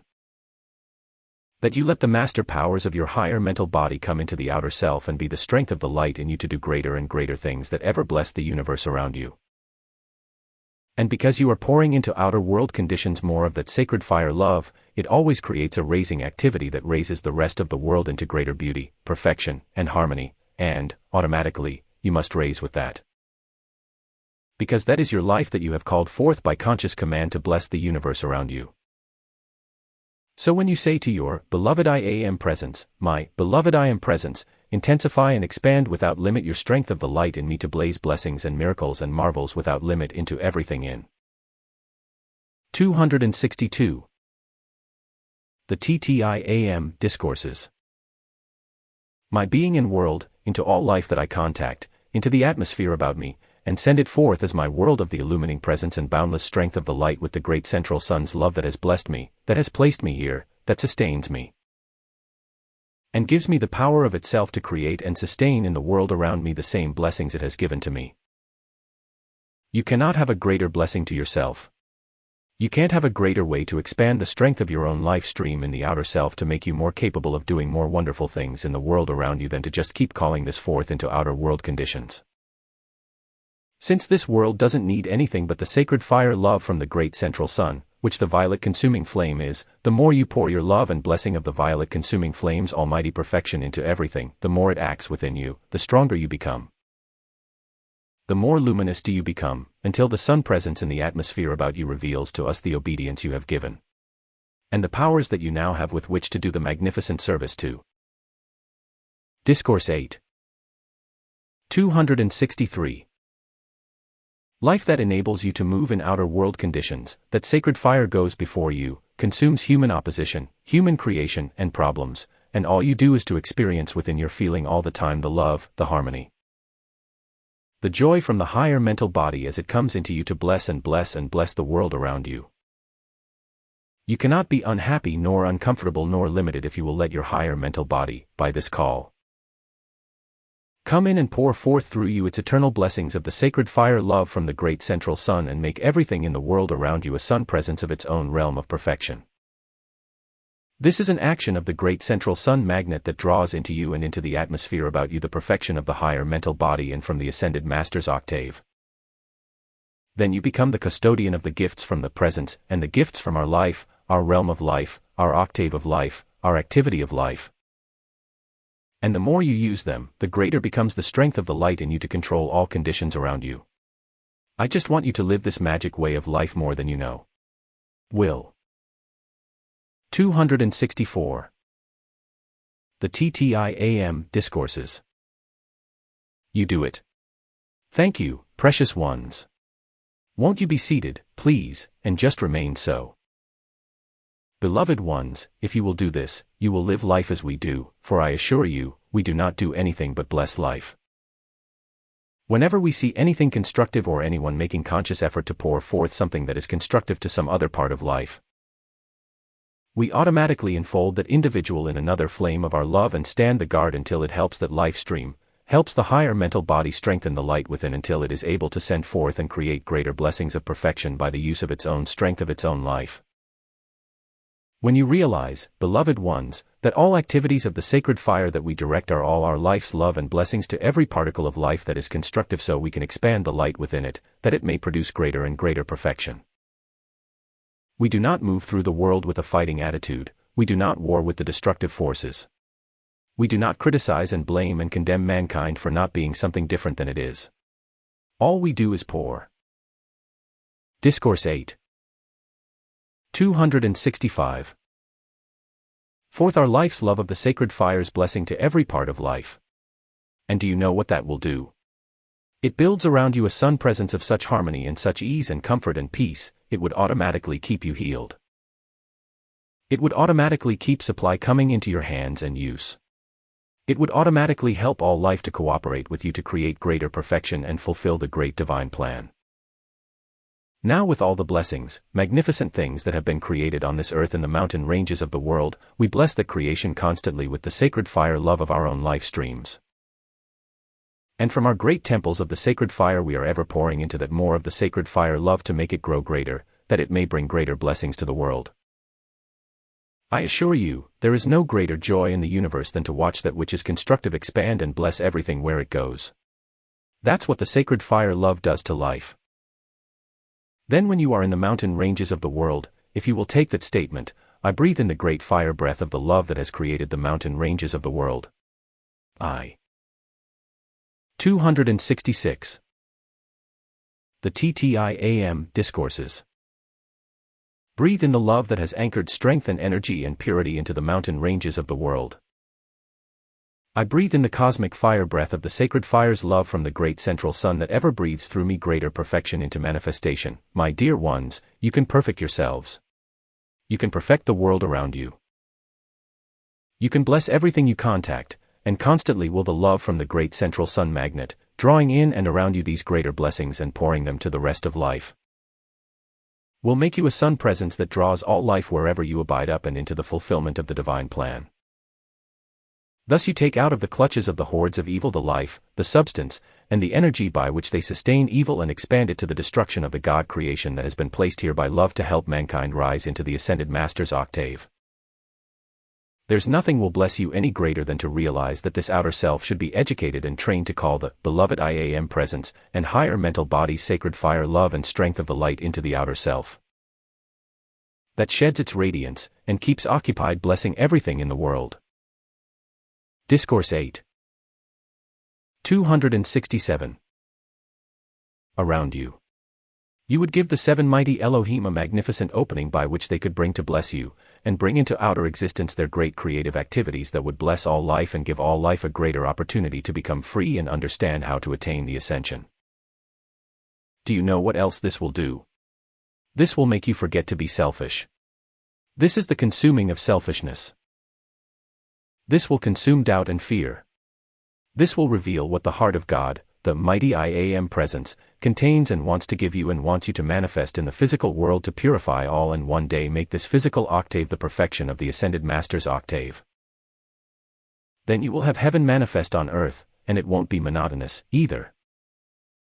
Just being happy and constructive isn't monotonous the least bit, for we know. So don't let anybody tell you that you have to have some of these trying experiences in order to use or unfold the master powers of life.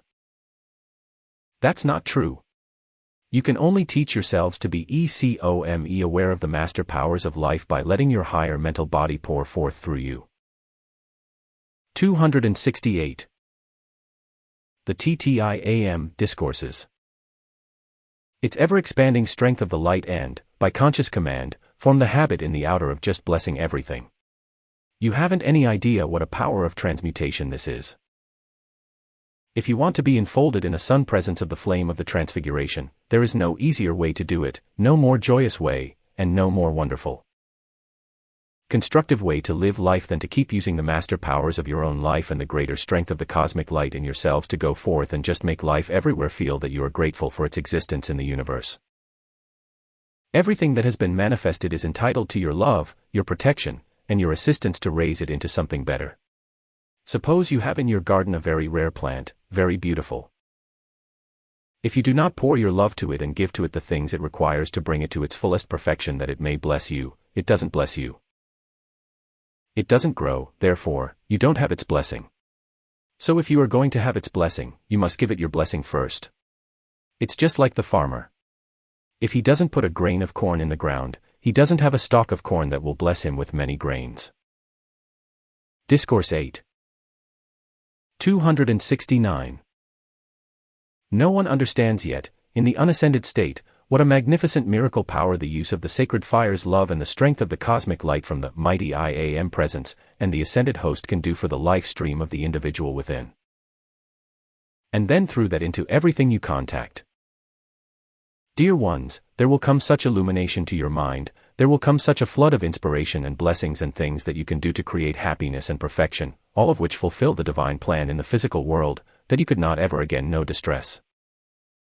When you have been given the use of this blessed violet consuming flame, by your very use of it and your call to your beloved I Am presence, and the mighty Saint Germain and the angels of the violet flame, or the ruler of the violet planet or any cosmic being, to flood the violet consuming flame's mightiest blessing into all life you contact, and just leave your blessings there with a love that only that violet flame brings if you just make the call for it to come into existence and bless and bless and bless whatever you contact, my dear ones.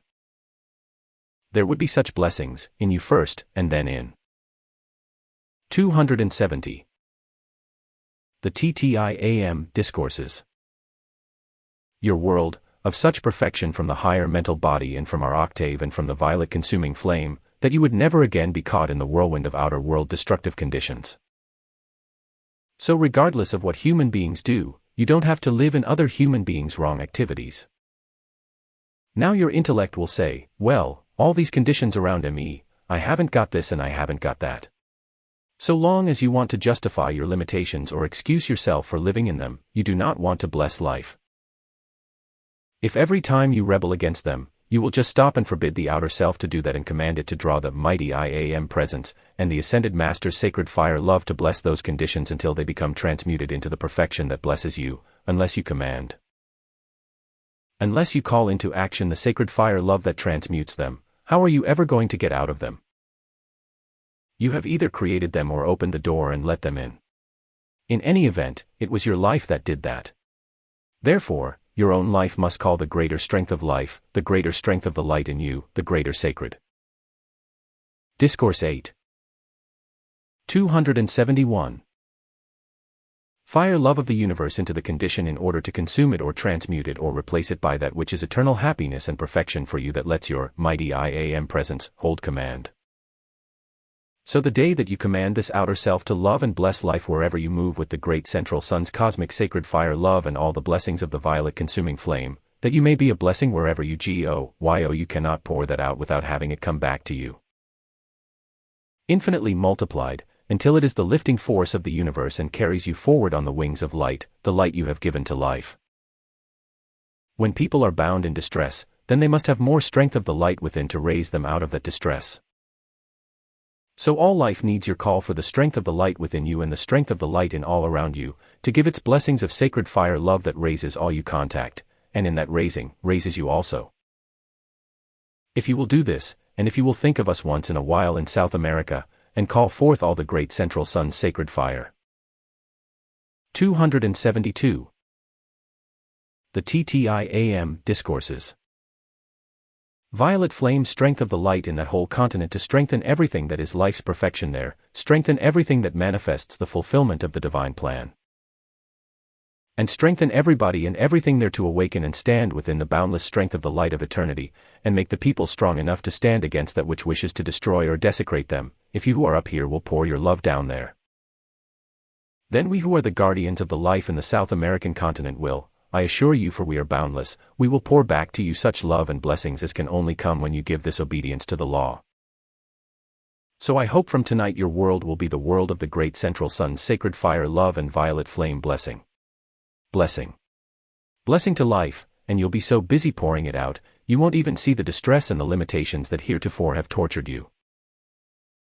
If you are going to be free from your problems and struggle, you must have more light within yourself. You must have more strength of the light within in order to be the force that repels and makes problems and struggle let go. Discourse 8. 273. So if you use this power, your own limitations must automatically be dissolved and consumed. So, blessed ones, go forward and be the blessing of the great central sun's sacred fire love that loves to cover all life with the violet consuming flame's cosmic action that forever, and forever creates and expands perfection and strengthens life everywhere to produce greater and greater fulfillment of the great divine plan.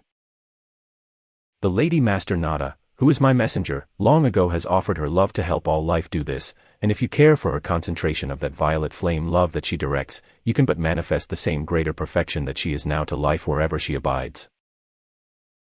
I assure you, she is the master presence of a love that loves life so greatly that the beauty and the perfection and the blessings in her own realm and sphere of activity are boundless and wonderful to behold. She will give them to you to help you have a world as wonderful as hers. And I will give you what is in my world until your world is as wonderful as mine, and I have gone on to greater and greater cosmic expansion of that ever-releasing power of cosmic sacred fire love, and the strength of eternity. 274. The XIII Discourses. Creates and sustains the magnificent perfection of life that blesses everything infinitely in cosmic action. So go forward, and I shall prove the truth of my words tonight as you call into life everywhere that which blesses it and strengthens it to create something constructive.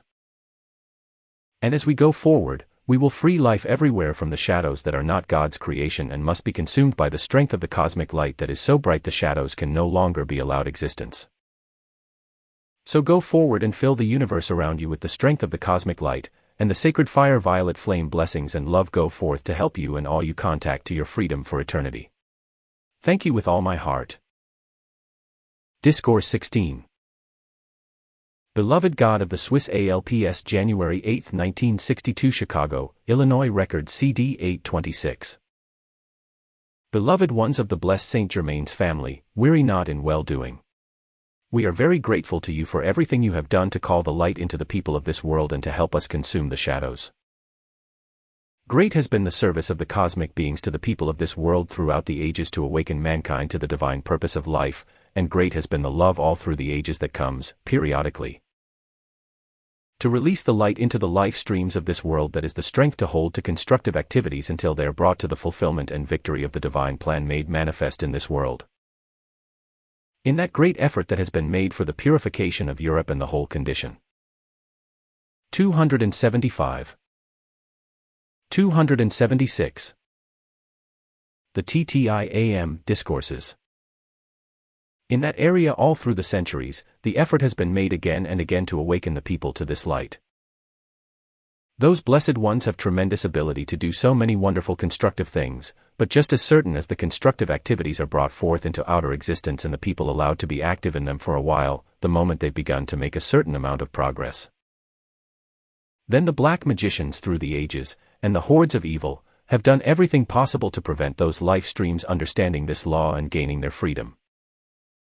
This has been accomplished again and again through war and agitation and every diabolical thing. Those life streams have been held in the clutches of destructive forces again and again. Through the hundreds of years that effort has been made to bring the light with such intensity in that portion of the earth, that these destructive things that are existing today could not come and do the damage they intend. But since the people have generated a certain amount of this discord, then by the conscious use of great cosmic powers through the retreats of the world, there is constantly being drawn into outer physical. Discourse 8. 277.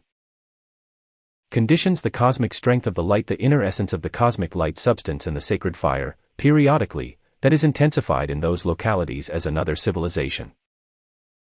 These blessings are brought again and again, and during those times a certain number of ascensions take place. Then as the light becomes covered over again by the shadows of human creation, the people come down under the control of the destructive forces. Now there comes the time when the increase of the cosmic light and various activities of the sacred fire must be intensified and expanded through every retreat throughout the world. When that intensification comes, the light from each retreat will come and meet the light from the other retreats throughout the world. This will hold a certain control of destructive forces until they are completely removed. In the meantime, those of you who know where some of these retreats are, and that you have the right to call the individual streams of the power of each retreat into outer physical conditions whenever there is an opportunity to consume evil, please feel assured that we have legions at our command. And there is always a way. And 278. The XIII Discourses. Means of drawing into physical conditions that are wrong, various activities of the cosmic fire, the cosmic light substance, and the power from certain realms of activity that act as a barrier to at least control, for a time, the plans of the destructive forces. Now when you think of the sinister force, it is but the mass accumulation of mankind's selfishness, which is a human desire in the feeling, in the emotional body. This is but an aggregate of that energy that has been qualified with the darkness of human desire. Therefore, in whatever way you wish to give help, fundamentally remember that the hordes of destruction are hordes of darkness. Therefore, if they are to be controlled and dissolved and consumed, there must come tremendous concentration of the cosmic light substance to shut off their activity and control them until the sacred fire consumes them. Much as your snowstorm covers over everything and stops activity when it comes to a certain intensity, so it is from the inner level when you can call forth the cosmic light substance in whatever cosmic concentration will stop the action of the hordes of darkness, the hordes of. Discourse 8. 279. Evil, hold them inactive until the sacred fire surrounds them and consumes their destructive activities. There is no reason that you cannot be answered instantly as you demand this for the purification and freedom of all life in the world. We have through the centuries poured out tremendous help, but, precious ones, very few of mankind, very few are concerned about illumining the people of the world with enough cosmic light substance and cosmic activities of the sacred fire to consume their evil. When people are in distress, yes, there's a general sympathy in certain individuals that wants to give help, but the masses of the people are not calling for illumination to show them the way out of the darkness. It is only through those life streams who reach up and want understanding of the way of life in the universe and the plan of life, and to understand the use of life in the greater manifestations of perfection that draw that here for the freedom of all mankind. I am going to say something, because it's the condition in the mental and feeling world of the masses of the people that enables them to be used by destructive forces, because they do not understand the law of life enough to. 280. The TTIAM Discourses. Know how they are being used until they are caught in conditions from which they cannot free themselves. The average mind, and I am speaking of the masses of the people throughout the world, you must understand, is not, you might term it, a student mind. It is not an intellectual mind. The masses of the people are creatures of feeling, and the feeling, having 3 times more energy than the mind, insists on controlling conditions before the intellect can understand what is being done to destroy the people. The average mind is not a student mind. Now, because of this condition of the darkness of the mind, because the light has not come in to explain to life streams why and how the destructive forces enslave them, they have been helpless before the onrush of the mass accumulation of selfishness. Many of these life streams do not belong to this world and will be taken off and returned to the worlds from whence they come. But you who understand this law, not only intellectually, but you who have felt the peace and the blessing, the purity and the love of the violet consuming flame and the ascended host, you, because of that awareness and understanding of the law, when you make. Discourse 8. 281. A call for the cosmic activities of the sacred fire and cosmic light to come into all life and force the awakening, force the consuming of the human creation that binds the people in darkness, you can be answered, my dear ones, with far greater release of cosmic power than can come to the masses of the people when they just reach up and ask for release from their distress. Now I come to the main point that applies to you and all life. Whenever you call for help to life anywhere in this world to consume discordant conditions, whenever you ask for the love and mercy of life to consume mankind's evil and replace it by perfection and the divine plan fulfilled, never fail to demand the cosmic ascended master illumining comprehending mind of life to come into the outer intellect and explain the truth of the illumining consciousness to the intellect of man. Mankind's intellect must be filled with the ASCENDED master's consciousness and understanding of life, if it is to be taken out of the clutches of the hordes of evil who have warped the outer intellect by misconcepts and deliberate desecration of the faculties of the 282. The TTIAM Discourses. Mind, because that is what communism has done. It's what the hypnotic forces of mankind's selfishness has done down through the ages. Therefore, the consciousness of the people everywhere in the world has got to be purified by the activities of the sacred fire, and must be illumined by the ASCENDED master's understanding of life. Therefore, if mankind does not know the ascended masters exist, individuals do not call the illumining intelligence from the ascended master's octave that brings to the outer consciousness the understanding of the use of the powers of life to produce constructive manifestation. So whenever you call for the consuming of all evil, immediately demand that it be replaced by the ascended master's cosmic illumination and understanding of the law of life, the purpose of life, and the action of life to fulfill the divine plan unto the ascension. Now you must understand how powerful is the radiation around every ascended master retreat throughout the world, because the radiation alone has controlled many of the conditions, destructive activities of the powers of nature, in those localities. Then if just the radiation has held in abeyance certain destructive activities of Discourse 8. 283. Nature in those localities, then, certainly, when you call forth the ascended master's cosmic illumining consciousness to force the intellect of man to understand the truth and the fiery law of purity and purpose of life to attain the ascension, you will take the intellectual powers of life in mankind out of the control of the destructive forces, the sinister force. That's why when you sometimes consume only a small portion of evil, if everyone would understand to demand that be replaced by the ASCENDED master's cosmic illumining consciousness that would never allow discord to be created there again, then the work would be permanently done and individuals can be taken out of the clutches of the sinister force. And even though they perhaps are not too strong in the light, yet enough light could be given to strengthen the light in the life stream to take it out of the control of destructive forces. That is what we do through the radiation of the retreats of the Ascended Masters throughout the world.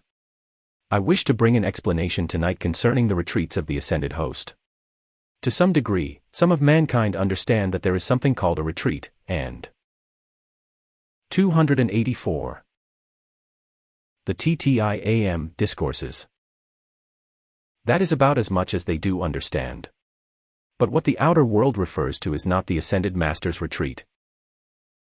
That's why we definitely make the distinction between what the world calls Masters and what the mighty Saint Germain in this instruction brought clearly from the beginning and called Ascended Masters. There's a vast difference between what mankind understands as Masters and what the Ascended beings are to the life in this world. Therefore, when you call for the Ascended Master's cosmic illumining consciousness, cosmic illumining mind from the Ascended Master's octave into the mentality of mankind, you will clear the concepts, you will strengthen and protect the reasoning faculty. You will help to establish balance and protect it, and you will help the life stream to understand clearly enough so it can protect itself against the hypnotic, psychic, devilish forces of communism and destruction and insanity everywhere throughout the world. Whenever you consume human creation, demand with all the authority of your mighty I Am presence and the Ascended Host that the Ascended Master's cosmic Christ illumining. Discourse 8. 285. Mind comes into the individual or into that life, and compels the illumination that forces that life to understand life, so there can be more cooperation between the outer self and the mighty I Am presence and the Ascended Host. Or between the outer self and all the powers of life that are seeking to purify mankind and give the assistance to protect and raise what is constructive into the ascension.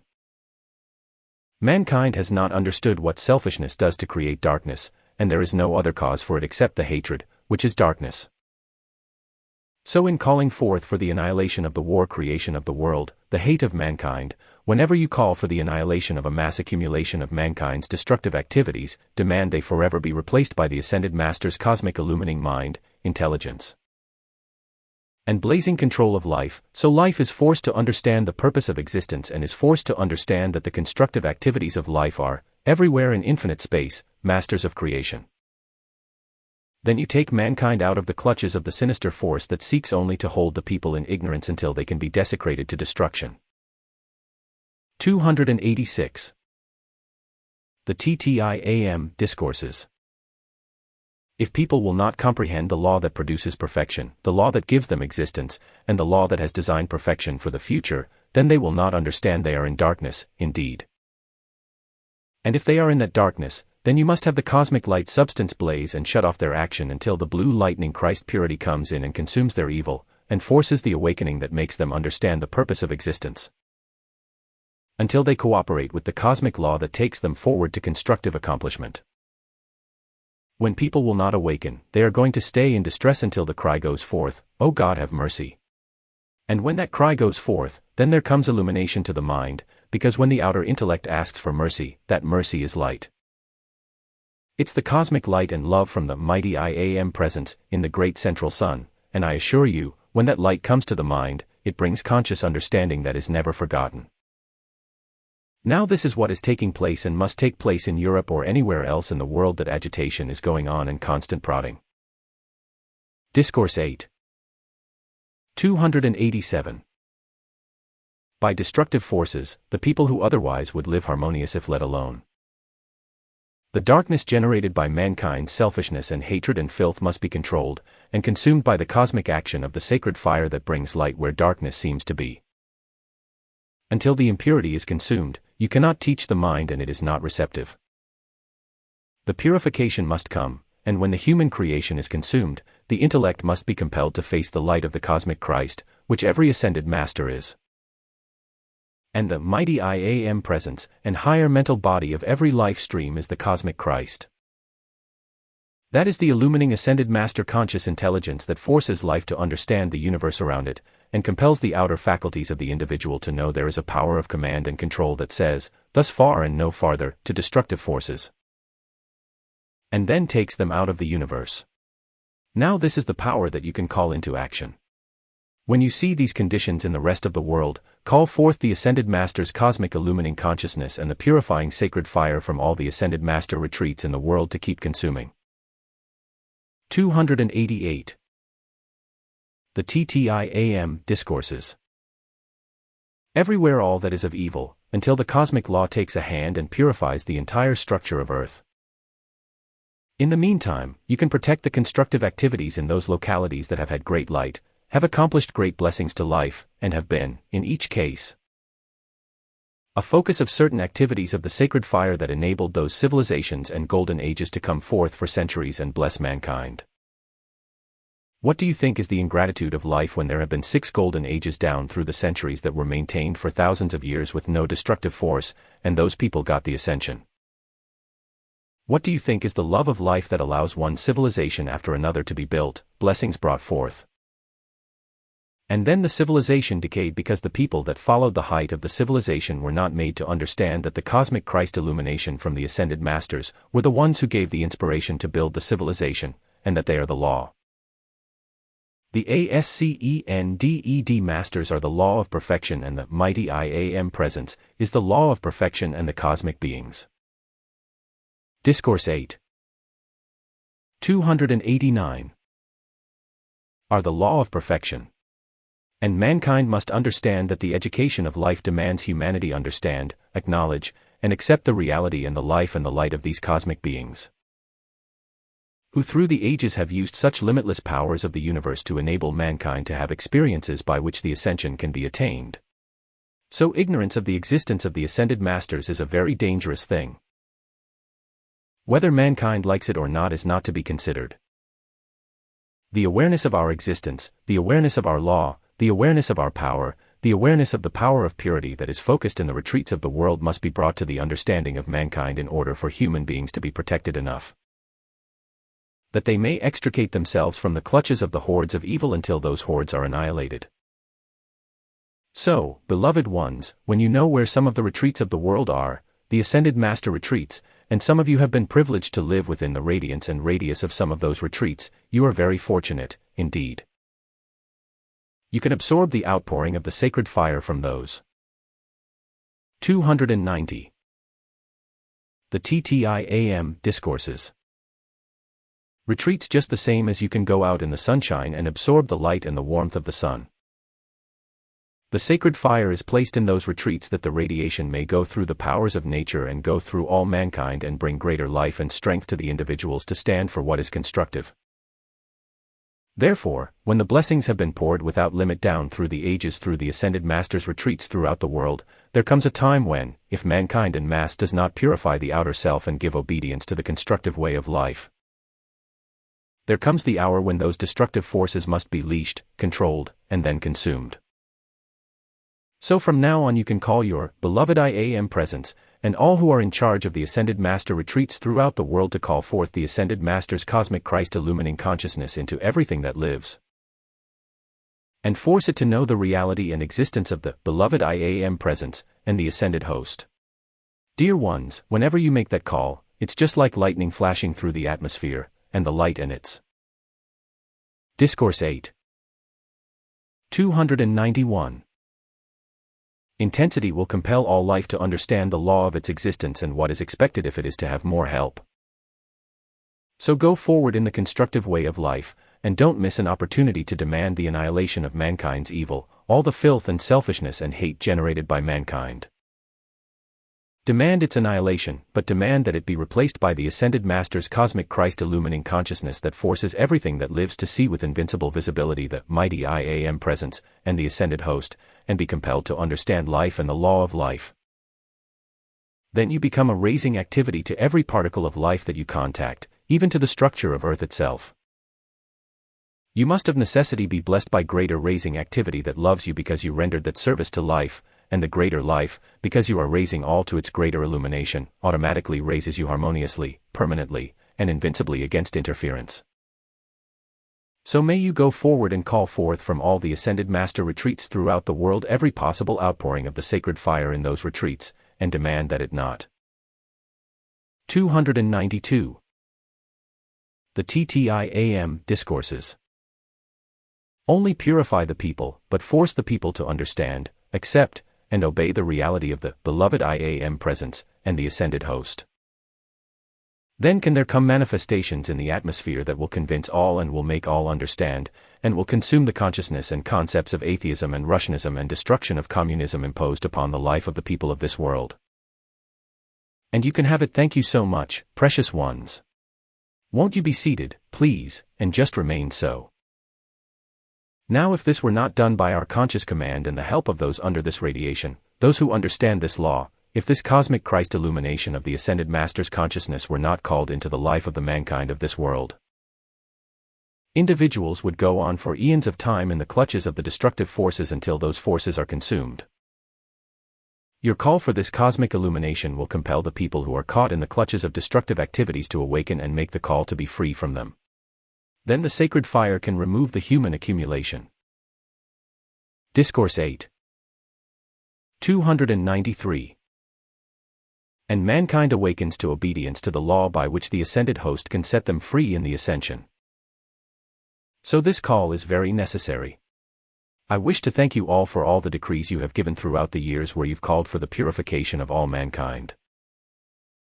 You have called for much help to be given to the people of the world, and now if you will add to what you've done this demand for the awakening, then much more rapid removal of the sinister force can begin to come into outer physical conditions and the sacred fire render its service of purification.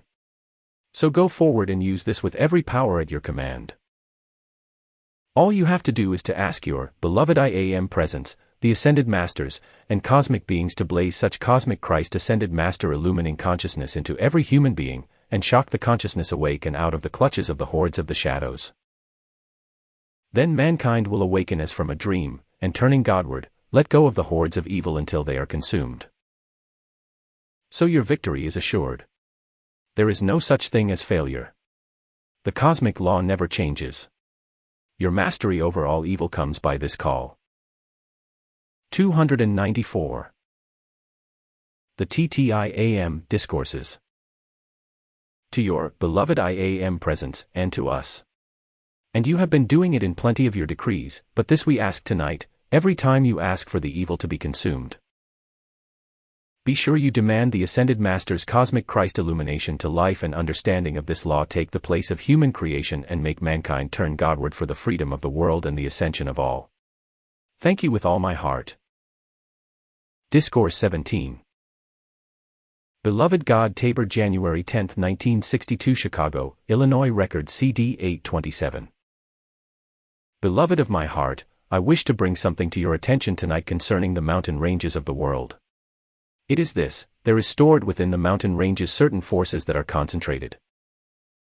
They are cosmic energy located within the mountain ranges storing up, as it were, a certain concentration of energy that gradually is dispensed down to the lower levels as it is needed. But don't forget this, there are certain forces stored in the mountains that never go to the lower levels. They are a concentration of the electronic force from the physical sun, and other activities held there to pour the radiance of that energy as it goes forth into the atmosphere of the world to hold certain pressure that governs conditions at the lower level. 295. 296. Just as the mountain ranges are the custodians, so to speak, of certain cosmic activities of electronic force which is sent down into the lower levels from time to time as it is needed, when you keep your attention to your beloved IAM presence, or the ascended host. Your attention connects with the higher activities of life that we control and the greater activities of life that your electronic presence and higher mental body control. This is dispensed into the outer self from time to time as the outer self calls it into the outer physical activities for your use in your daily life. Now as you look at the causal body and you see those rays of light coming forth from the electronic presence, that is a constant sending forth into manifestation great streams of life constantly producing perfection in manifestation. Both in this physical world and in cosmic activities with which the electronic body is concerned. When you understand that this outer self, the life and the desire in the outer self, the feeling, has the capacity to reach up to those cosmic activities that are going forth all the time to bless life everywhere, and you can reach to that and draw it into yourselves or into outer. Discourse of VIII. 297. World conditions by your love to it, by your call to it, and by your use of it in the physical activities of the outer world. The same thing is true of the mountain ranges. The same thing is true of the ascended master retreats throughout the world. All of these great cosmic activities of life are the divine plan's orderly, prepared way to keep manifestation in constant action, always pouring forth perfection which mankind can call into outer physical conditions as the outer action requires. Life is so wonderful in its ever-expanding release of perfection, always wanting to give of itself into all manifestation, that there may be only perfection here in the physical octave or anywhere else in interstellar space. The concentration of the power from the physical sun and other activities in the system is located in the retreats of the ascended masters throughout the world, almost all of which are in the highest peak of each range. With the exception, perhaps, of Shambhala in the south-central part of the Gobi Desert, most of the ascended master retreats throughout the world are in the highest peak of each mountain range. That is because there is drawn into those retreats. 298. The TTIAM Discourses. The concentrated action of the sacred fire which is constantly giving off purifying energy into the outer use of mankind. This is a location of the fire element and IAM, speaking now of the sacred fire from our octave, the ascended master's octave, which is an eternally sustained, perfect balance of love, wisdom, and power. As it pours forth the radiation of its energy, everything through which it passes will receive of our love, wisdom, and power, and that will strengthen within individuals who are embodied in this world.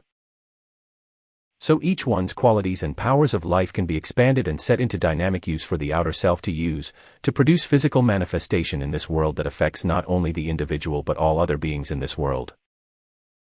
This arrangement is a cosmic ever-sustaining supplying activity of the greater purity, the greater powers of life always waiting to pour them through individuals, or through the powers of nature, into the outer activities of life everywhere, always to produce perfection.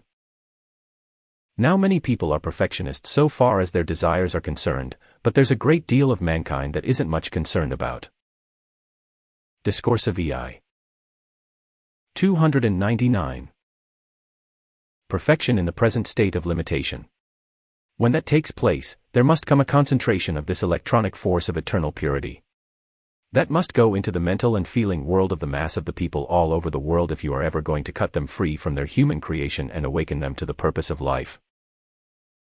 In the sordid conditions of the various portions of the world where such impurity has accumulated by conscious command, by the conscious direction of the cosmic beings who have drawn these activities of the sacred fire into the mountain ranges, that can be poured forth to the masses of the people to purify them to a certain place, certain extent, until the consciousness within awakens to the desire to reach up and live in some way better than what they are in now.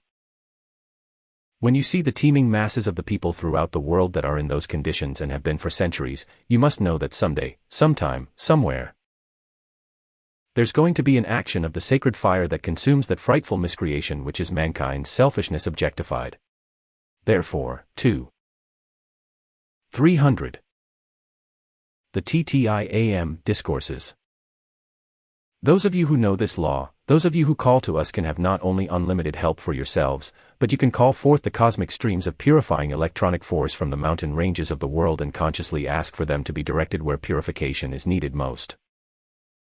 If you will notice, a very great deal of the contamination of great masses of people is in the tropics. Well then, that's where purification must come. Therefore the concentrated energy that is in the mountain ranges of the world can be called forth and projected by the gods of the mountains into those areas of a nation where purification needs to take place. That's why there are the 4 gods of the mountains. That is our service to life. We consciously direct that. But those of you who know this law and know of our existence and our power can, by conscious command, have all you want in your own localities or in any special service that you wish to give to life. We have unlimited electronic force at our command, not only what we direct in the mountain ranges of the world, not only what is anchored within our retreats as a focus of the Discourse of VIII. 301. Sacred fire, but at any time we are free to draw a sun presence of any special activity of the sacred fire into these conditions of the outer world and establish that as a radiating center to continually purify a locality or a condition, until the life in the human beings in that locality awakens to something better than it is in at present. When you see what mankind has done with life and to life by human desire, when you understand it as we do, you will never again allow your human desires to have dominion in you. You never again will want anything that is human desire. When you see what it has led to, when you see what it has imposed upon life, when you see what degradation human beings have gone into because they have gratified human desire. You will one day plead with us for the purity of our realm to concentrate its sacred fire into those conditions that human desire has created. It is not well to become indifferent to the demand of the cosmic law for the purity of God's way of life to be the law of a nation or a civilization or of the world. Sometime the cosmic law may permit us to take groups of unascended beings to the inner level and make you behold. 302. The XIII Discourses. What people have done to create these conditions, and when you do, every desire in you will be gone except to become as we are. Everyone doesn't want that experience, but some of them are going to get it anyway. Thank you so much, precious ones. Won't you be seated, please? Just remain so. Now from the human sympathy standpoint, many people in the outer world want to correct these conditions as best they know how, but before the physical assistance can become permanent, the inner light must come to the minds of the people who need assistance. And that inner light comes from the radiation in the mountain ranges and from the gods of the mountains who direct that energy. We are cosmic illumining beings to the humanity of this earth, and that is why mankind has never conquered the mountains and never will. They remain an unexplored, impassable manifestation to unascended beings until assistance is given by those who are the gods of the mountains and the other cosmic beings who direct the sacred fire to this world. It is my privilege to be the guardian of that electronic force in the North American Discourse of VIII. 303. Continent. There's no limit to what you as individuals can have in your own individual activities, if you form the habit of daily asking for the invincible power and purity of the gods of the mountains and the mountain ranges of this nation to pour forth their blessing, not only to you individually, but into those conditions of the masses of the people that will force them to awaken.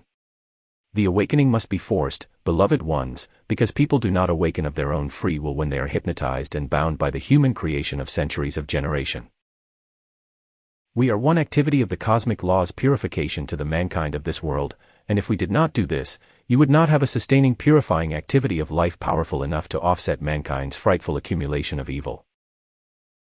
So the balance must be maintained, that those of you who have conscious knowledge of our existence can have the blessings and the power of the mountain ranges brought in and around yourselves and your outer activities with very great blessing. And I assure you, all the power that comes from the mountain ranges is invincible purification. Therefore, whatever. 304. The XIII Discourses. You want, the strength and purity in yourselves or your affairs or your locality can be assisted greatly by that power which we direct.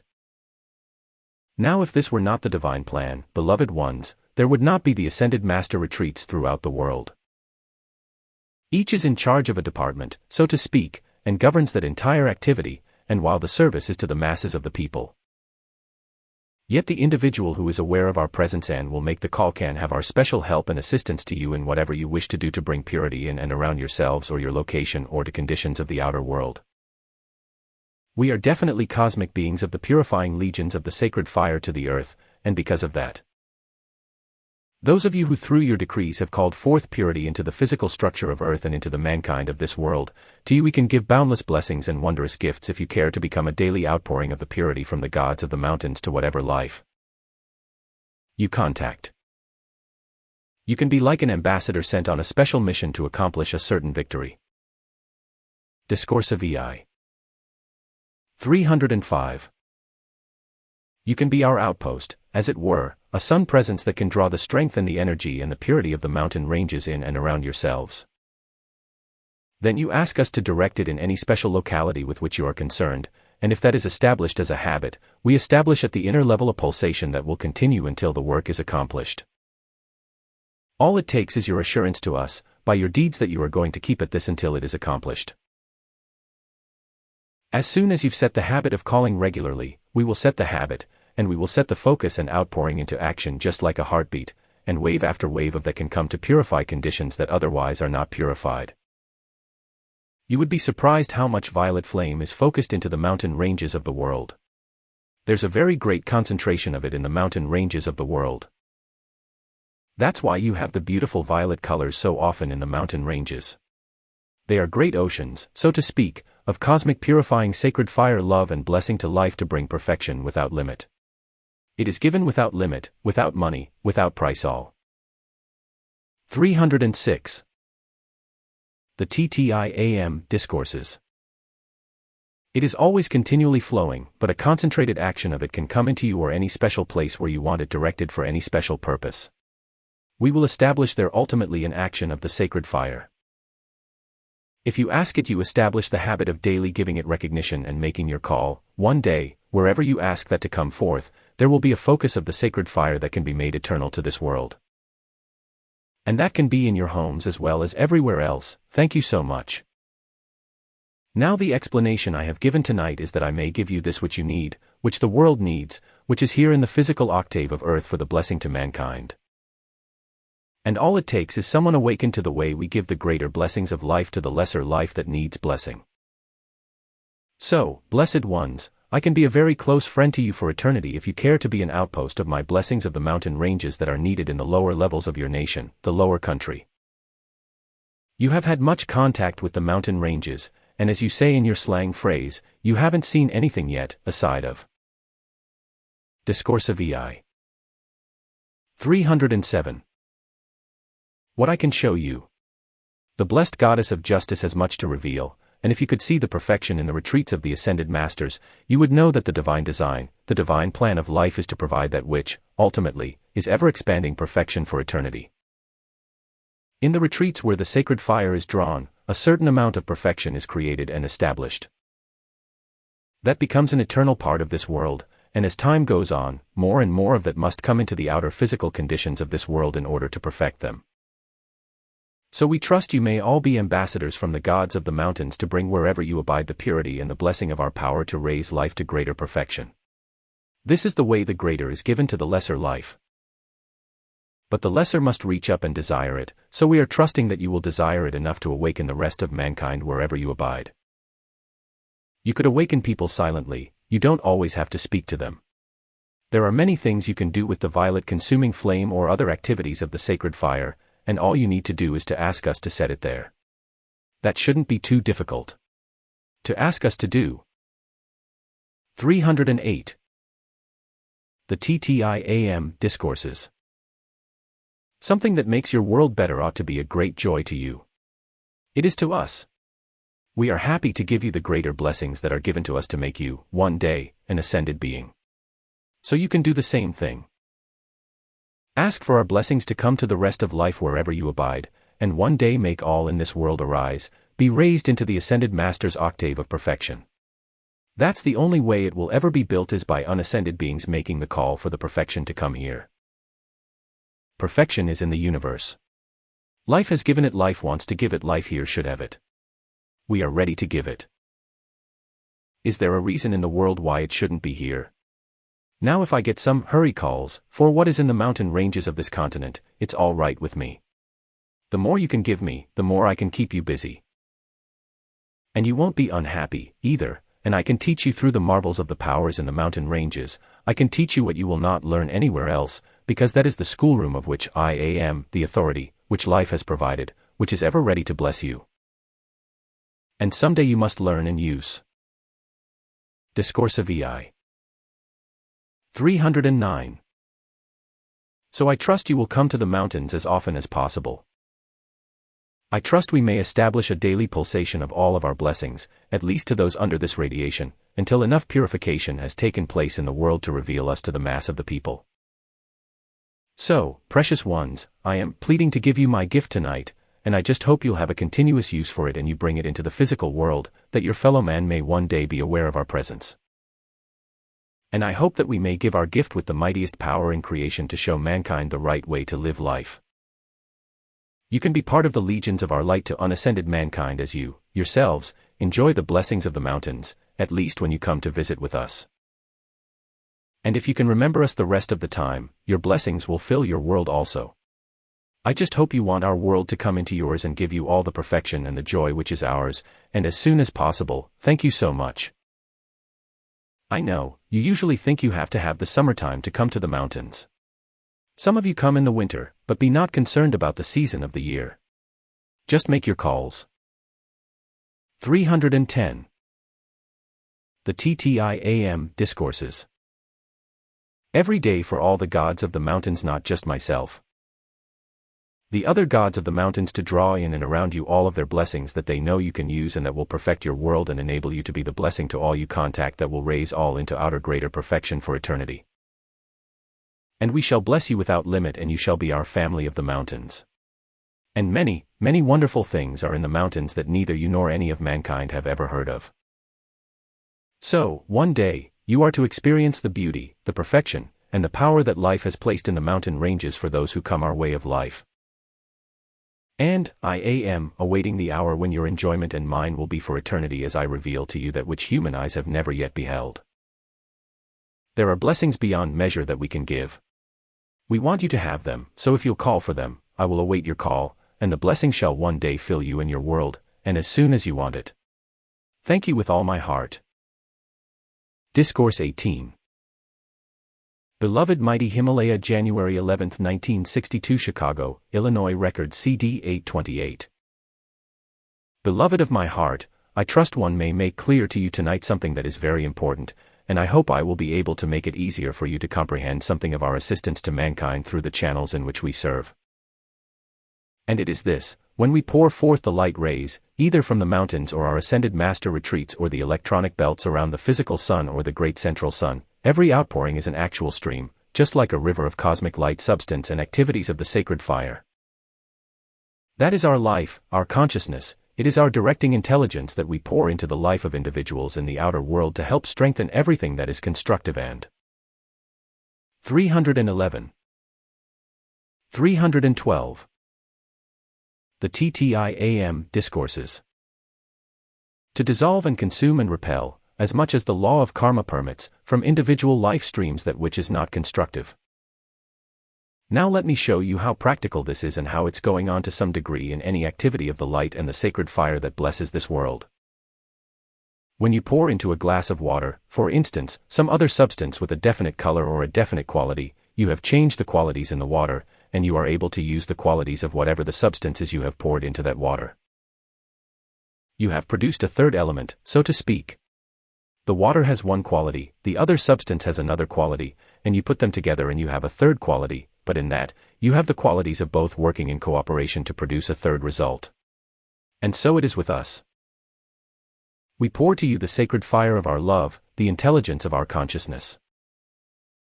The sacred fire of our love is a flame, part of the fire element. Our intelligence is a cosmic light ray and substance which we pour into the brain structure of great masses of people whom we wish to help. The flame of love from our lives we pour to those people enters into their Discourse 18.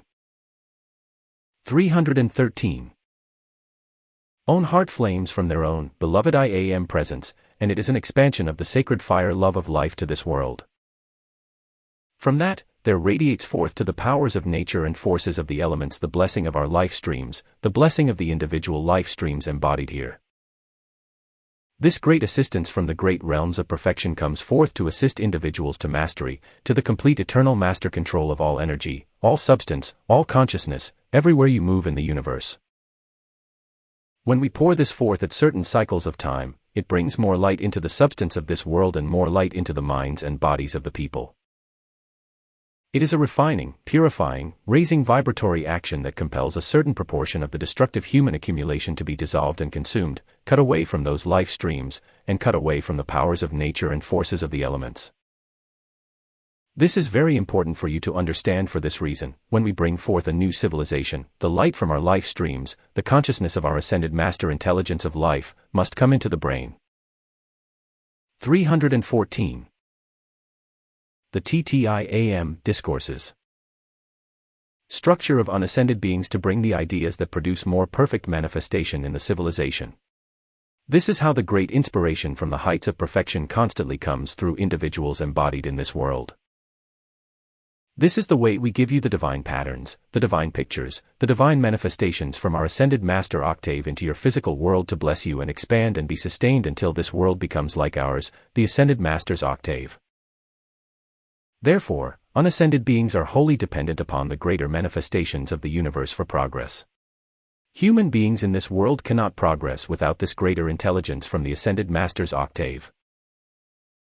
The ascended master's constant expansion of perfection goes on, because the great central sun is constantly pouring more of its great manifestations of the sacred fire into the ascended masters and cosmic beings and the manifestations of our octave. Therefore, unascended beings cannot be allowed to go on and use the creative powers of life indefinitely without purification, without expansion of the intelligence within life to produce something. Discourse 18. 315. Better than that which has manifested here. Therefore, the forward movement of life must be expanded at certain cycles of time. These greater ideas and blessings and more perfect ways of controlling manifestation or creating it are given from age to age. A wave of this comes forth and floods the world for a certain cycle of time. And then we withdraw and we watch humanity to see how many individuals will use the ideas we've given constructively, and feel their responsibility to raise mankind's consciousness and the creative activities of this world into something more nearly like our octave. When mankind goes to sleep in its own desires and will not use these greater blessings which we give to become ascended, then there must come the reaction of the law that shuts off any more giving from our octave until purification takes place.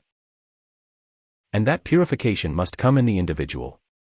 So everyone is responsible if he or she does not use the powers and the blessings of life in this world to expand greater perfection in himself or herself or in the atmosphere or the world conditions around the individual.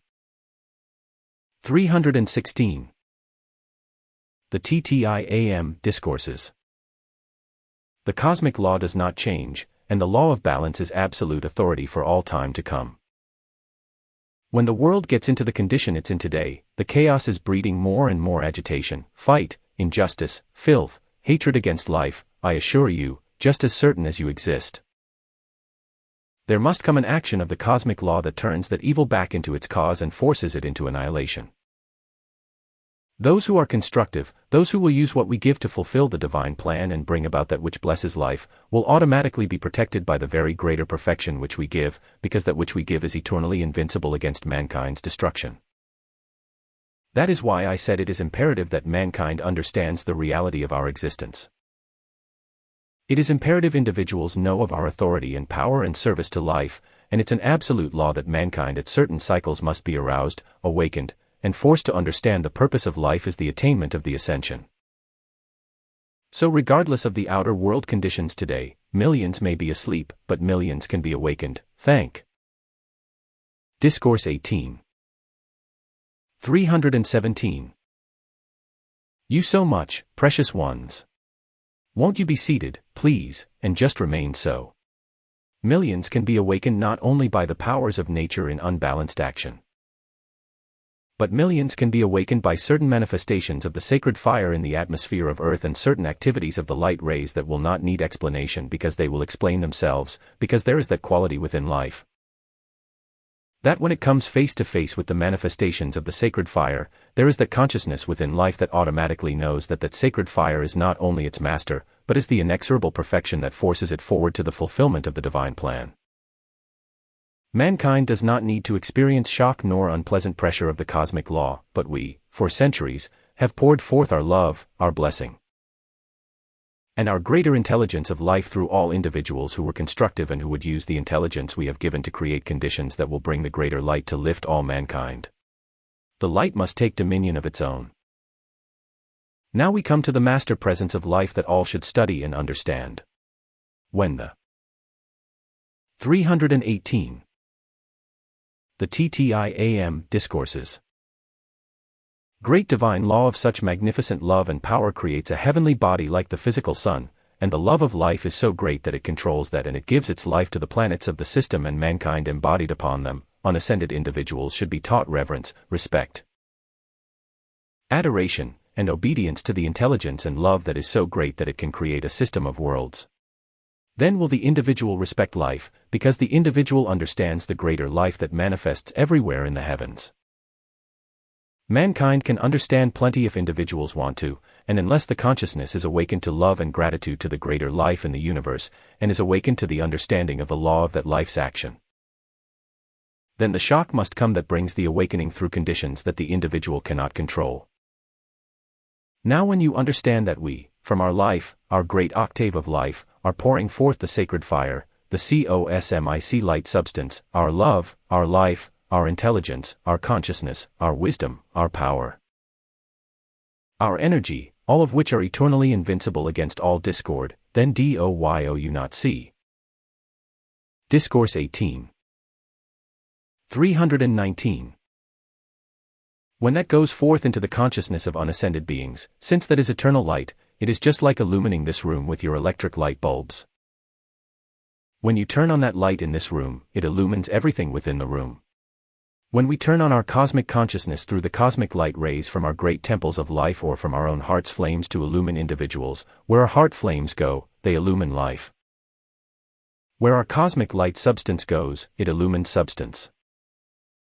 When our love goes forth, it is a sacred fire that consumes everything unlike itself, and when our power is concentrated into the lower atmosphere of Earth, mankind will learn there is a power in the universe.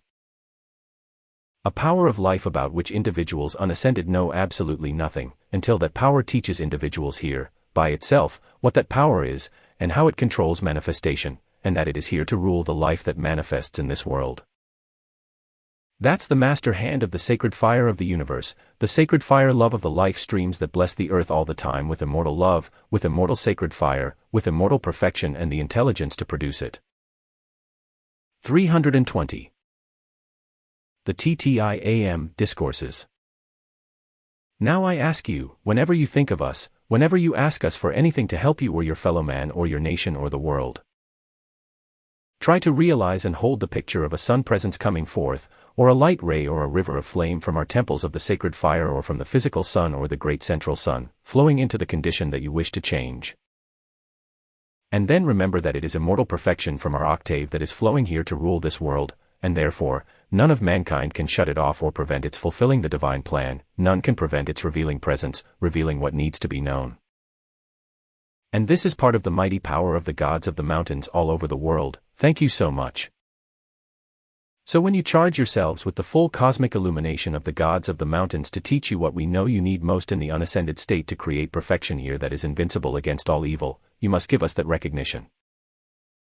You must be aware of what our gift brings to you and can produce to life wherever it is called into existence.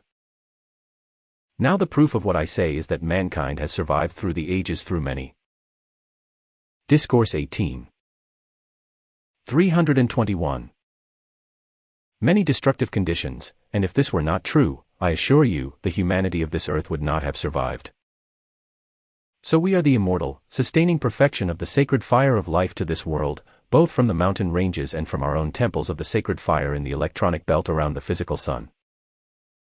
We are the sustaining life of eternal perfection wherever we use these great manifestations of the sacred fire and the cosmic light from our octave of life.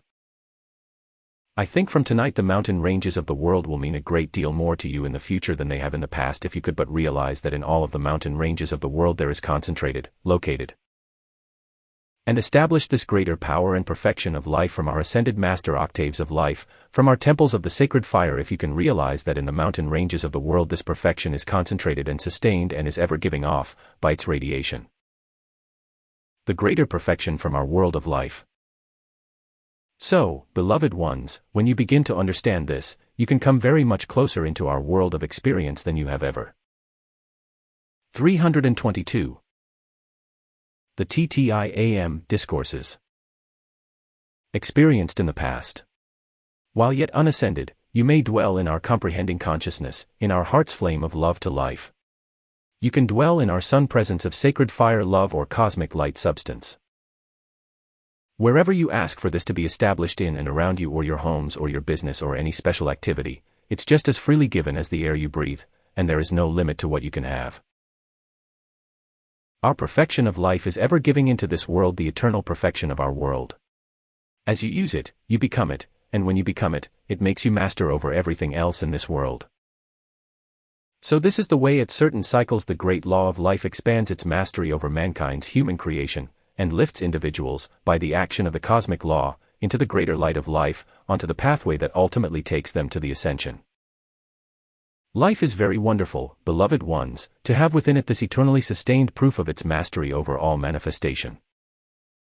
Therefore, when there are conditions in this world with which you are concerned and they need perfecting, don't miss the opportunity to call the sacred fire love from the gods of the mountains in the mightiest.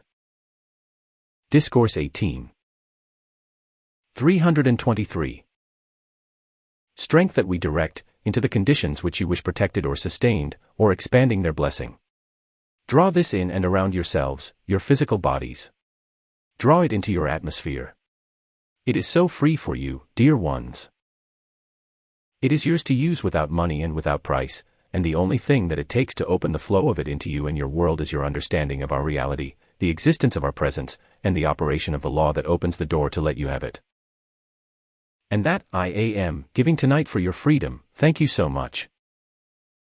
Whatever you require in your outer world conditions, just command the disturbing element around you to be still and stand aside while you call to us, and let us fill you and your world with that which is our immortal perfection for you. And we know what you need much more than your outer intellect knows what you need. So when you call our sacred fire life and love into yourselves to give you immortal perfection, just be at peace and let us fulfill the divine plan by revealing our heaven made physically manifest in this world in and around you, invincible against human creation.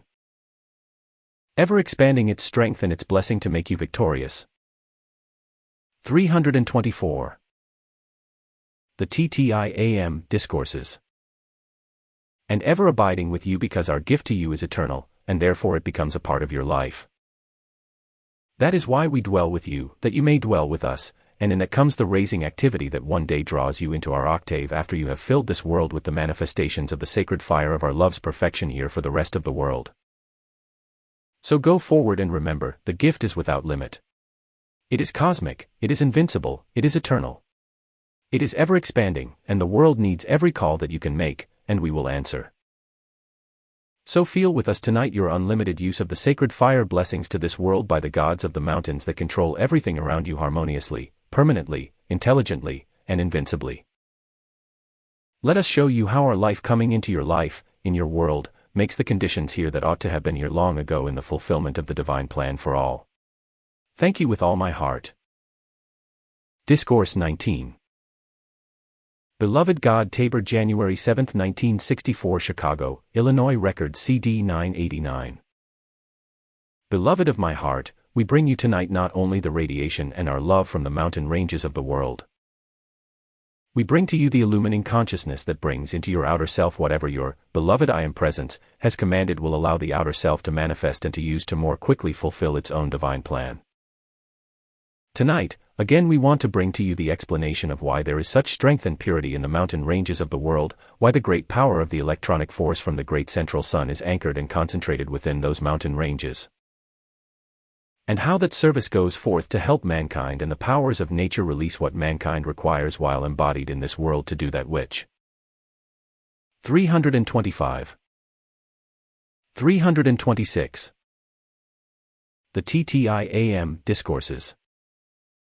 Needs to be done in order to gain mastery over the forces of the elements and the control of conditions in the physical world. The mountain ranges of the world are the guardians of the most concentrated electronic force of immortal purity, and that is why the masses of the people do not live in the mountain ranges. Because they are inaccessible and are very much more inconvenient as places to live in than the lower altitudes of the earth.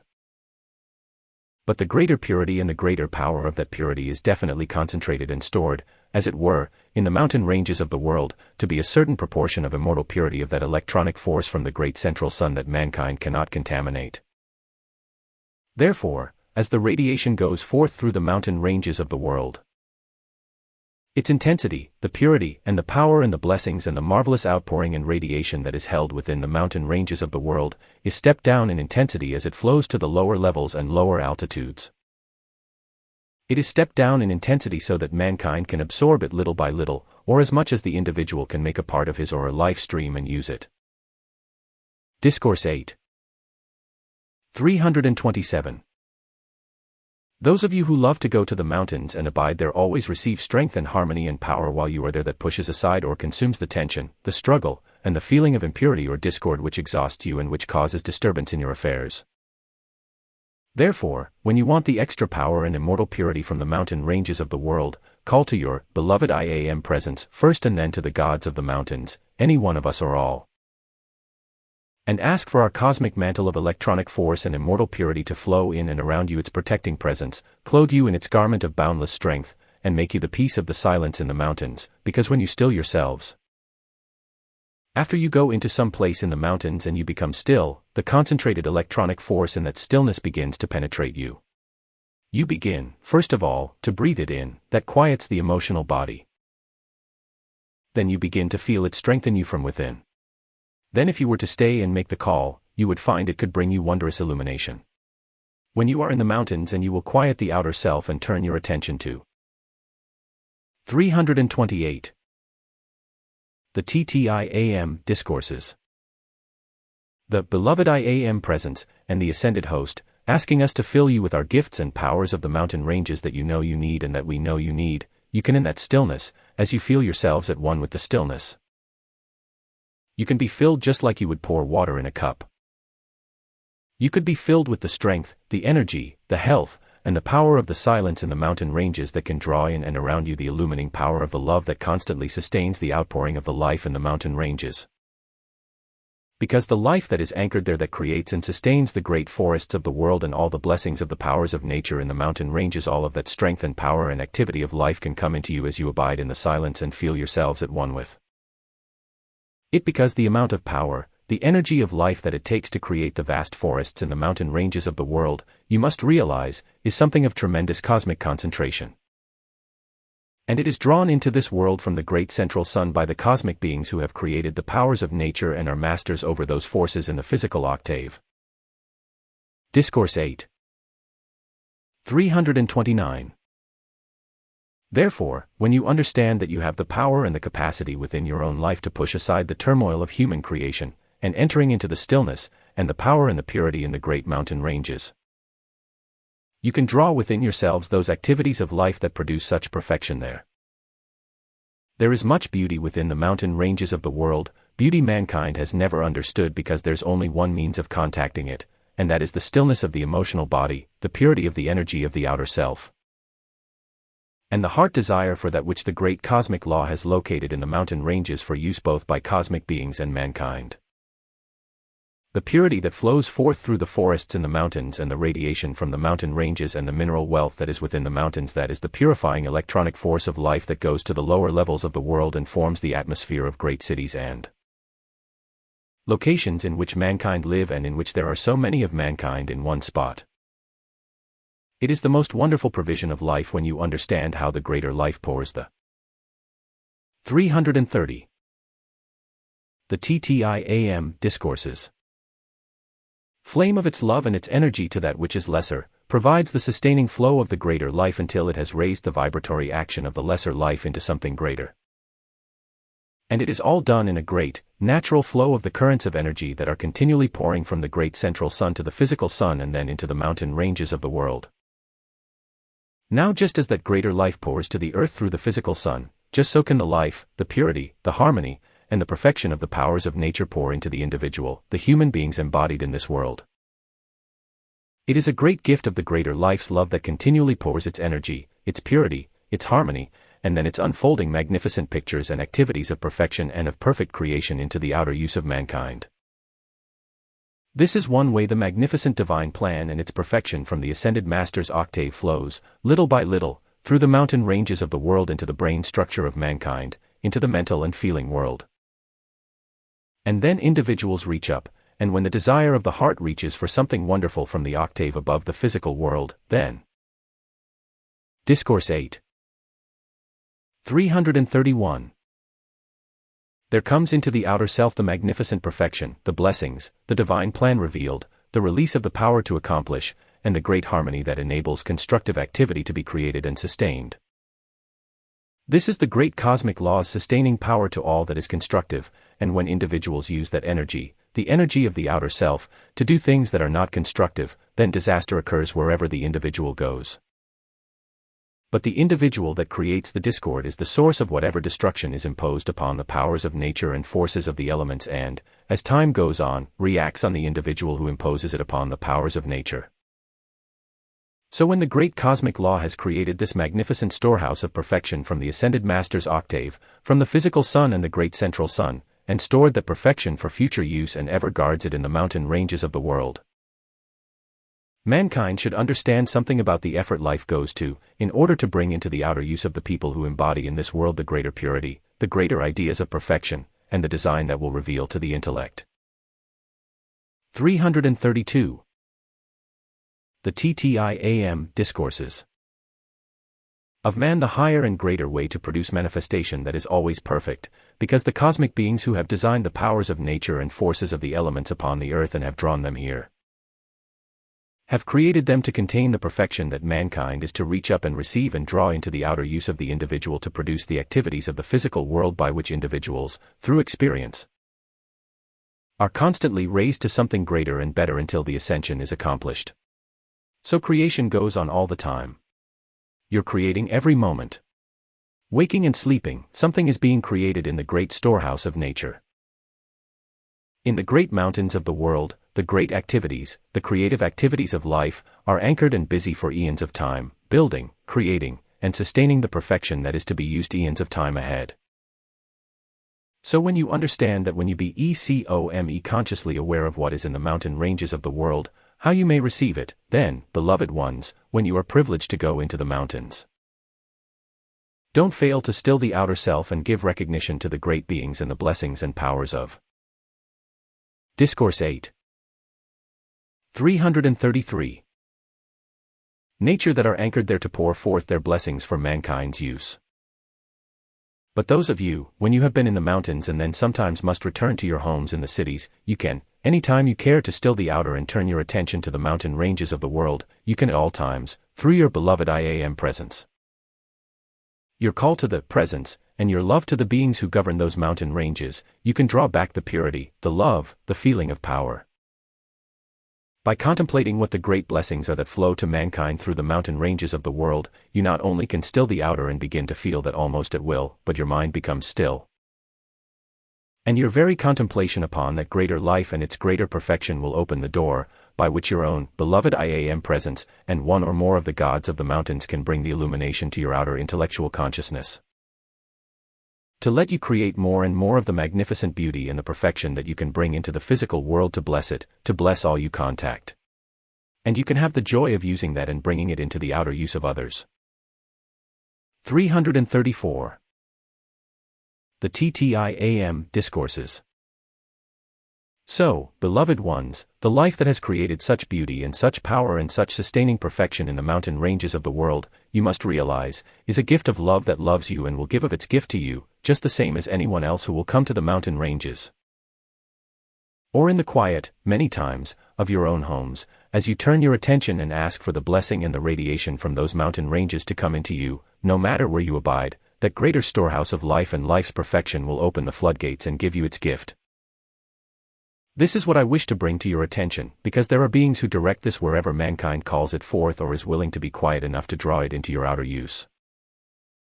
There is power there that you can use, you can have in your outer world activities, provided you still the outer long enough to receive it and turn your attention there. And wherever your attention goes to the great mountain ranges of the world, there must come within you an expansion of your own consciousness by the very radiation that flows back to you through your attention, while your feeling reaches out to those magnificent gifts. Discourse 8. 335. And powers of nature and the storehouse of the greater perfection which is here for mankind's use. So in giving you this explanation, we hope you will feel closer to us, because we are the storehouse of the power and purity that must continually flow down into the outer use of the masses of mankind. It is always flowing, and you can step into a river of its flow and receive whatever you will when you desire it, when you still the outer, when you turn your attention to it and prepare yourselves to receive it. And we want to give it, that those great, magnificent blessings may fill and surround you, and you, in turn, pour them forth to the rest of mankind. You can have this blessing if you will but call. Thank you so much, precious ones. Won't you be seated, please, and just remain so. Now one more thing, the Ascended Masters' retreats, most of them not all, but a great manière in the highest peak of the mountain ranges of any particular country. In every Ascended Master retreat that has been here since the beginning of mankind's embodiment, every Ascended Master retreat has focused within it a concentration. 336. The XIII Discourses. And a manifestation of the sacred fire, and therefore those are the radiating centers from which there constantly pours forth through the radiation of the mountain ranges of the world the perfection of the ascended Master's octave through the sacred fire which they bring to earth, to carry down into the outer use of mankind the greater perfection of life. That is why that purity is sustained, powers of nature are sustained, the electronic force is sustained, and the creation of the oxygen and the other elements which mankind breathes in and must have for survival is constantly supplied through the mountain ranges of the world. So these gifts are located in those mighty miracles of nature as a storehouse of the greater life's perfection, to give to mankind as much as human beings can use from time to time in the creation of a civilization or the producing of conditions that release the purity and the harmony that is the raising power to take all forward to the ascension. Beloved ones, the ascended Master's retreats are located in the highest peaks of the mountain ranges of the world for a very definite purpose, and that radiation has gone on for centuries and Discourse 8. 337. Centuries and centuries of which mankind knows nothing, and those activities of the sacred fire are still there. They are still giving their gifts. They are giving mankind what mankind can use to purify and produce perfection here, and they are the sustaining life of the planet. Just like the pillars of a great building are the sustaining structure on which the building is built, so are the ascended Master retreats throughout the world a place where the sacred fire has been concentrated by definite conscious command to pour forth its blessing, sustaining power, and ever-expanding perfection to the human beings who come into this world for embodiment. So there's a very great reason why the mountain ranges of the world are inaccessible to most of mankind and why they are the guardians of the gifts that produce perfection, and which mankind can have if individuals will use those gifts constructively. When I say constructively, I mean for the upliftment of every other particle of life on the earth, because when you receive the gifts of the greater perfection of life into this physical world, they are for you to use. They are for you to let flow so they may expand, and the next wave of the outpouring be greater. 338. The XIII Discourses. Then the one before, but you must give the one before commanded to go forth and bless all life in this world, in order for the next wave to fill you with its greater blessing, to give you of itself, to pour forth through you its perfecting presence to ever be a raising force in the world around you. So the blessings go on and on. They come from above. They are magnificent. They are all perfection.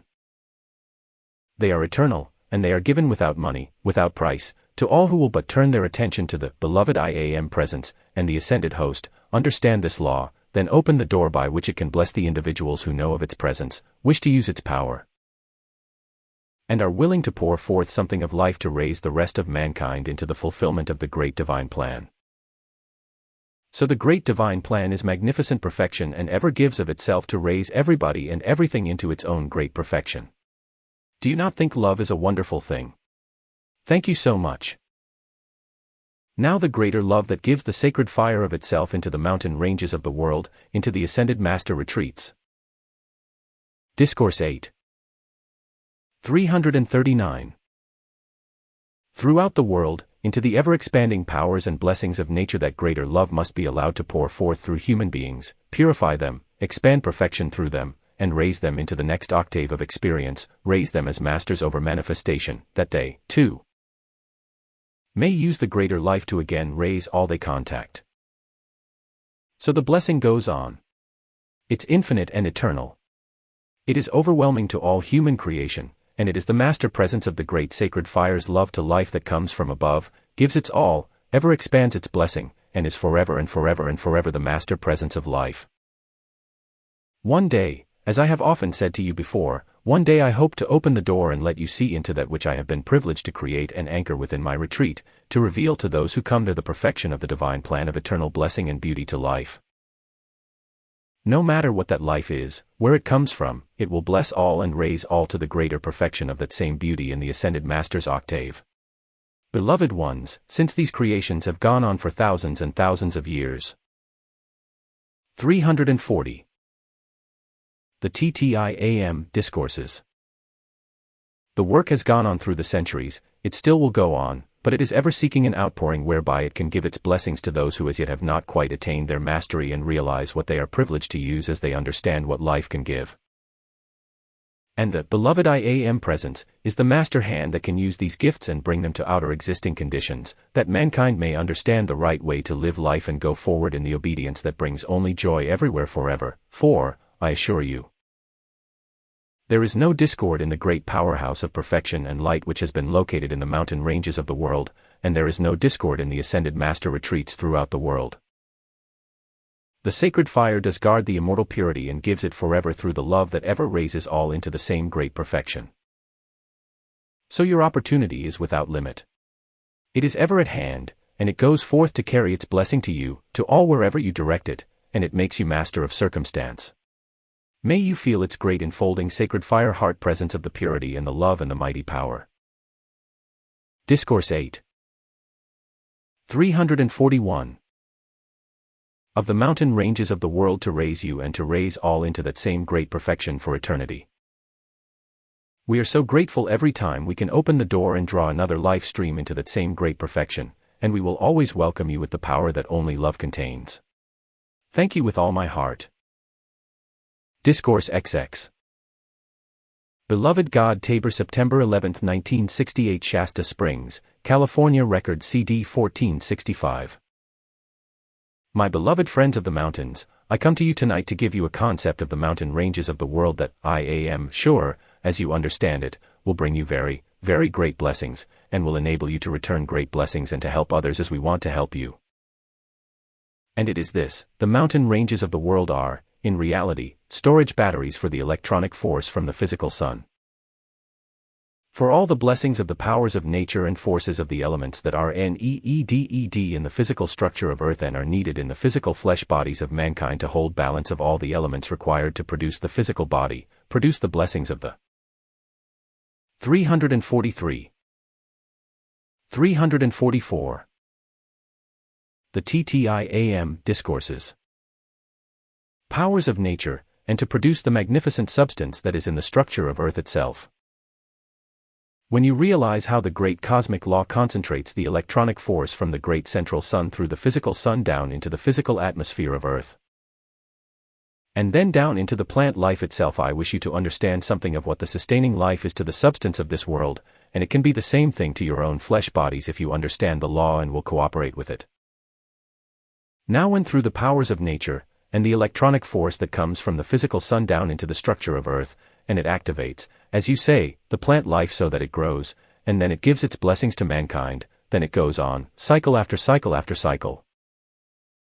And if you will follow me closely, you will realize that something in the universe is continually pouring substance to this world in order to sustain it and perfect the powers of nature upon it, and is constantly giving that to mankind to embody here.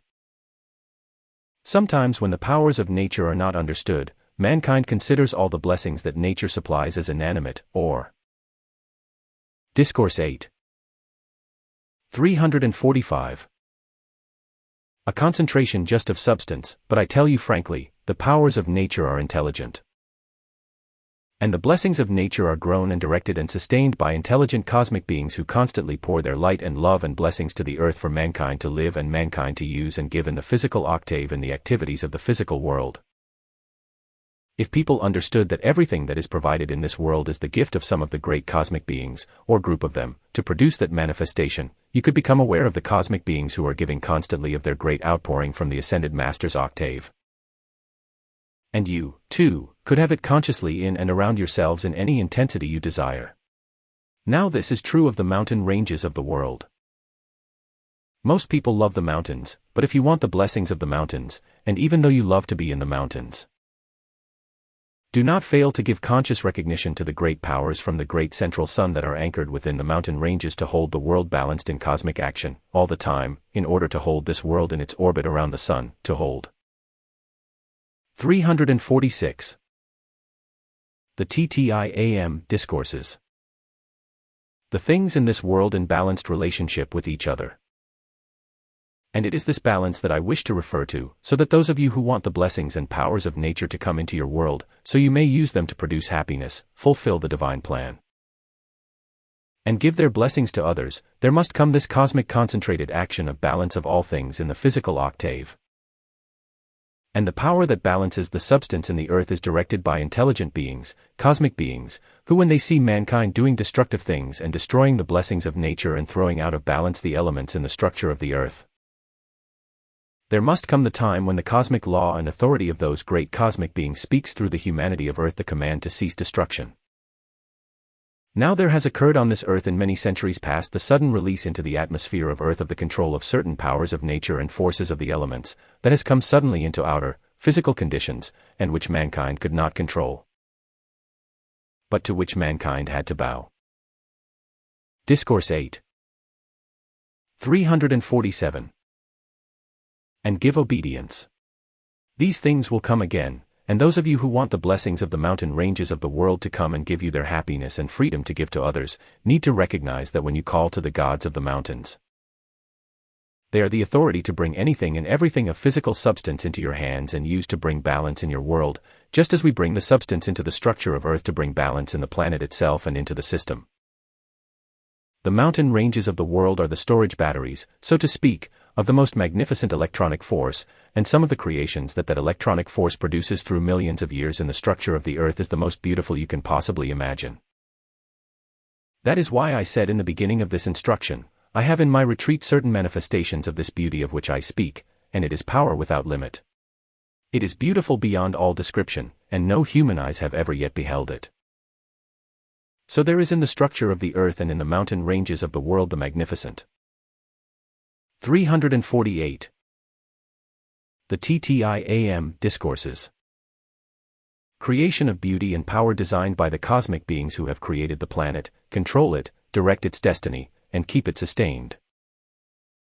Therefore, those of you who want to understand something of the power of the gods of the mountains can have our love bring into you the ascended Master's truth and consciousness and understanding of the blessings that are in the mountain ranges of the world, which you can have as free as the air you breathe simply by your love to us and your love to the mountains and your love to the powers of nature within them.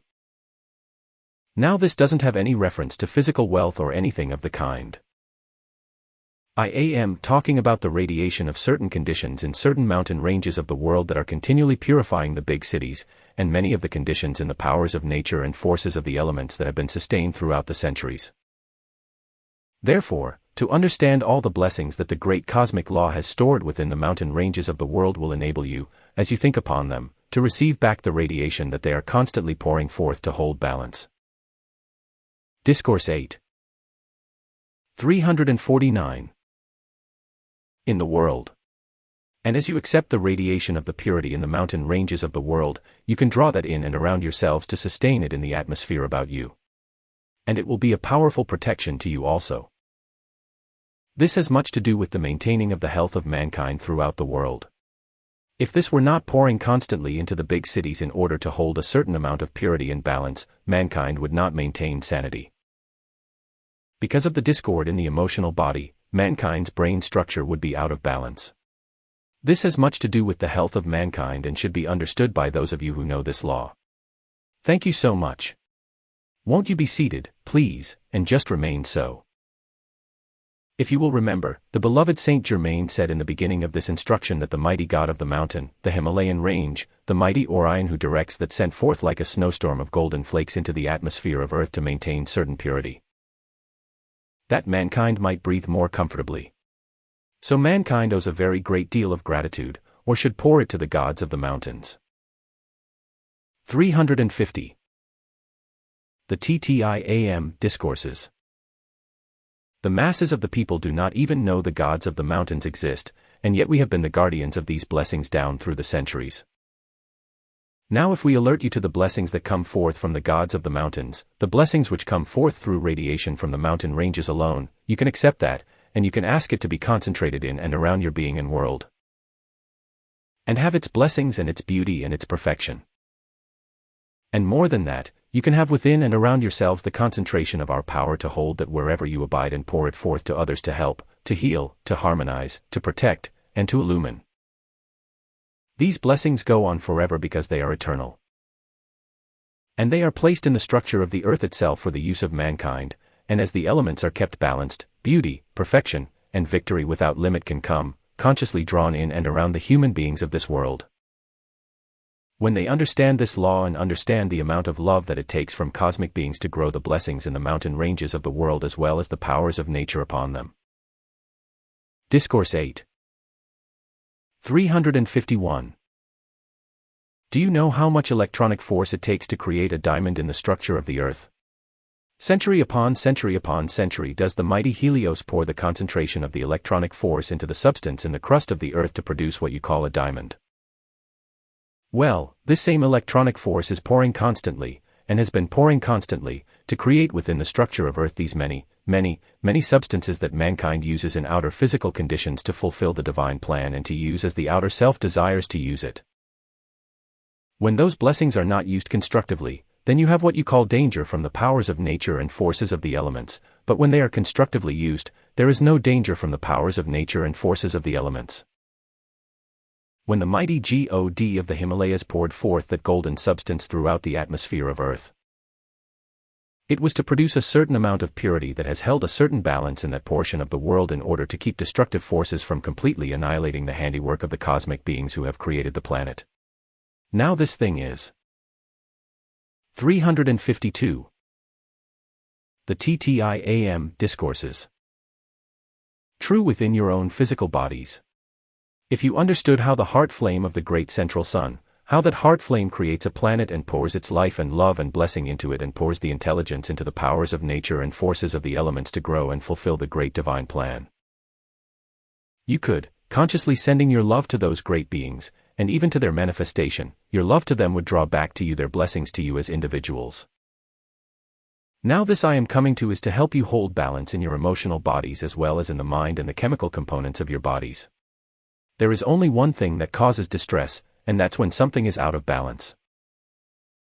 Well, when you call forth into yourselves the great central sun's heart flame, the master flame of all creation, to hold perfect balance in all the elements of your bodies which the powers of nature and forces of the elements give you all the time, through your food and through the things you create in the physical world, if you were to call that heart flame control and balance into all the elements in your bodies, you wouldn't have such a thing. Discourse 8. 353. As disease or distress or ill health, and you could never have lack or limitation of any good thing. So no matter what the mistakes have been, no matter what your problems are or have been, when you call forth the great central sun's heart flame, the master flame of that purifying love, into the powers of nature and forces of the elements that you use all the time, there must of necessity come to you such perfection through the powers of nature and forces of the elements as to bless you forever and give you the blessings that you can give to others. It is a boundless outpouring from the treasure house in the heart of creation that will set mankind free if people will only understand it, accept that heart flame of love, and then use it to bless the powers of nature and forces of the elements, that balance may be sustained everywhere. And that which you desire for yourselves be amplified, that you may give it to the rest of life everywhere in the world. And then mankind will live the divine way of life and hold in balanced control the things you use in the physical world, and you would know no such thing as danger or destruction. 354. The XIII Discourses. Or desecration of any kind. So it is invincible protection and security in every way if people will only learn to use it. So when you call into yourselves or your world the love from the gods of the mountains, I assure you, it will help you to hold balance in your feeling world and balance in the things that you use in the physical world. The beloved goddess of justice also has much to do with this, and pours constantly the love that brings order and balance into the substance and the things of the physical world. And also is a pull upon the attention, for mankind's attention to go back to the presence and give the divine justice to the presence and the ascended host, by which eternal balance can come into your outer physical bodies, physical affairs, and the physical conditions of this world, until it becomes the ascended master's octave of perfection. There is only one master presence in the universe that all can use, and is as free as the air you breathe. It is the heart flame of love from the great central sun which abides in the mighty I-Am presence of every life stream. It abides in your physical heart. It abides in the physical structure of earth. It abides in the Discourse 8. 355. Mountain ranges of the world. It abides in the sevenfold flame of the seven mighty Elohim in your forehead.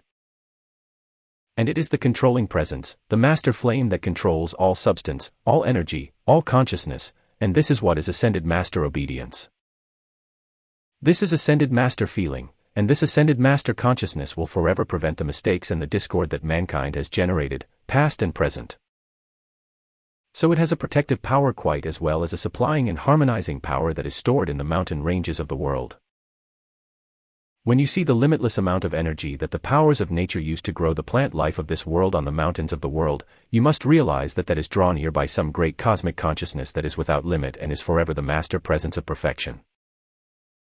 So, blessed ones, the mountain ranges of the world have been created for a very definite supplying activity to mankind in this world, and it is time human beings understood the love that it takes to produce these manifestations by which mankind can survive. There is nothing so great as the heart flame of that sacred fire love in the great central. 356. The XIII Discourses. Sun that gives constantly into all outer manifestation in this world the sacred fire purity and substance and love and peace that holds balance. And when that is done, mankind will not know lack or limitation, mankind will not know distress, mankind will not have disease or crime or desecration of any kind. If mankind wants to be free, this must be understood, and the sacred fire heart flame from the great central sun drawn into every condition in the physical world that you contact, that it may be purified and balanced and pour back to you all the blessings it can give. And when mankind is ready to use this, we are ready to give it, and my sunshine presence stands at the top of the mountain ranges of this nation. Thank you so much.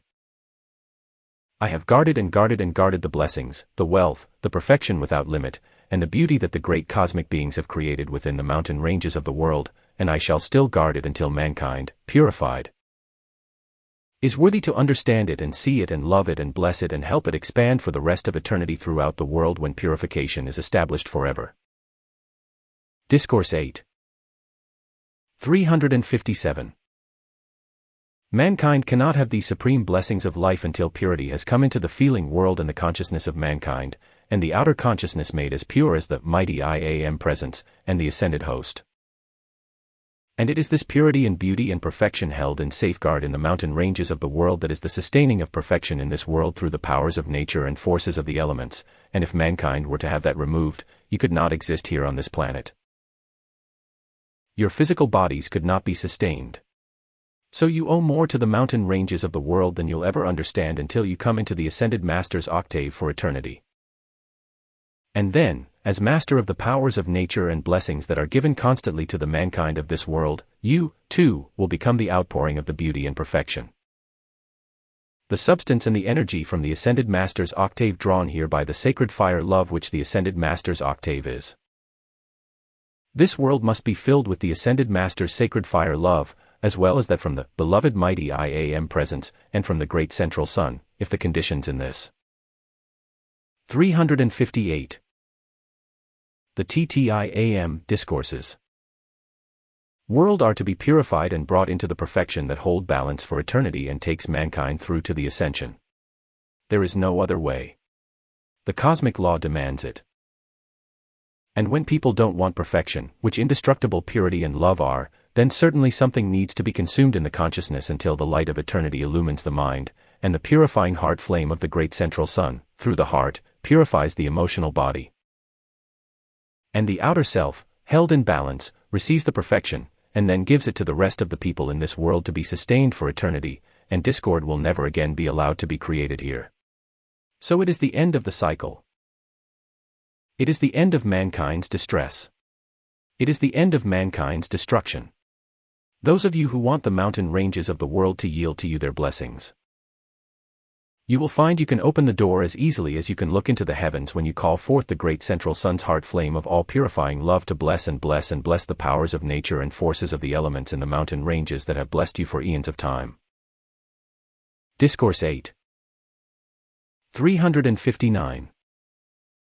Mankind needs to understand the authority the intellect has and the authority your feeling has, which is the unfed flame in your heart.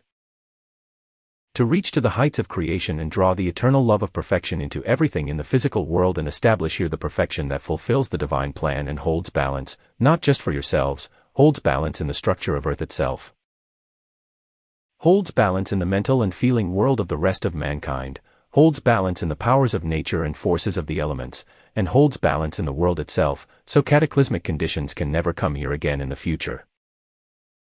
So I have your protection at heart. Thank you so much.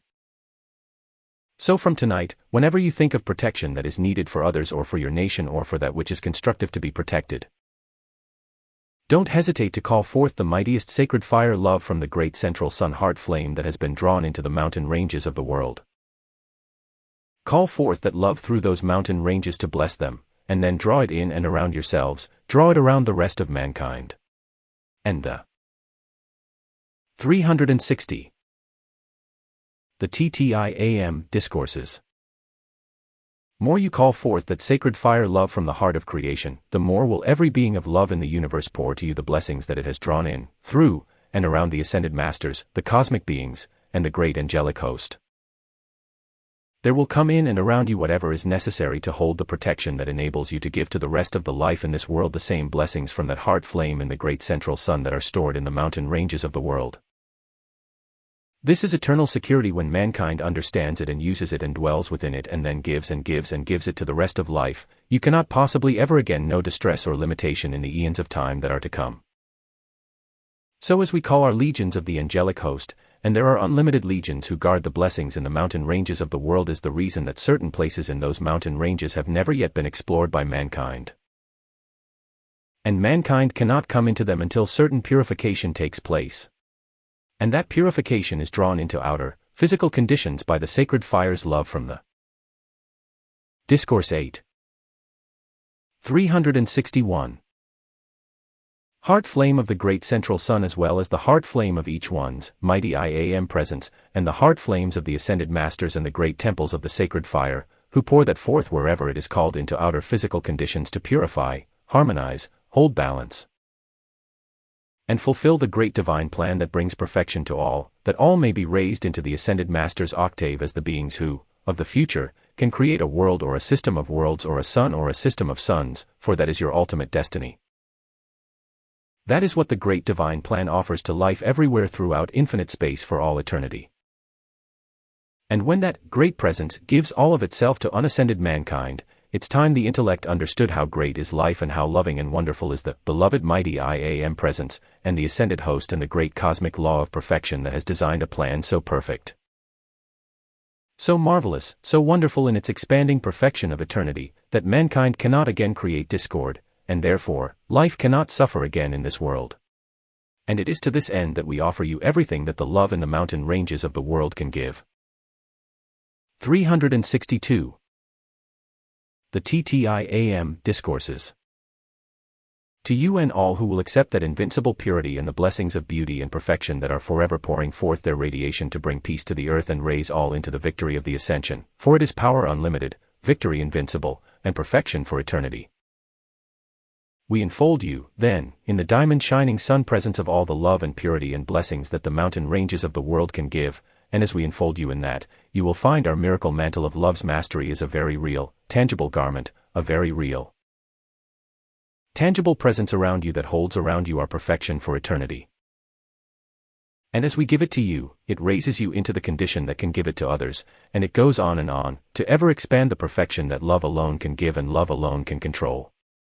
Unto this end do we give everything, and it shall forever come back to bless you for eternity. So we leave you enfolded in the diamond shining sun presence of all the love and the purity and the blessings that the mountain ranges of the world can give you to bless you, to help you, to raise you into the fullness of Discourse 8. 363. Your victory in the ascension. Many ascensions have taken place in the mountain ranges of the world, and more will yet do so, so we enfold you in our miracle mantle of the love we pour to life, and may it forever raise you into the peace of our hearts for eternity. Thank you with all my heart.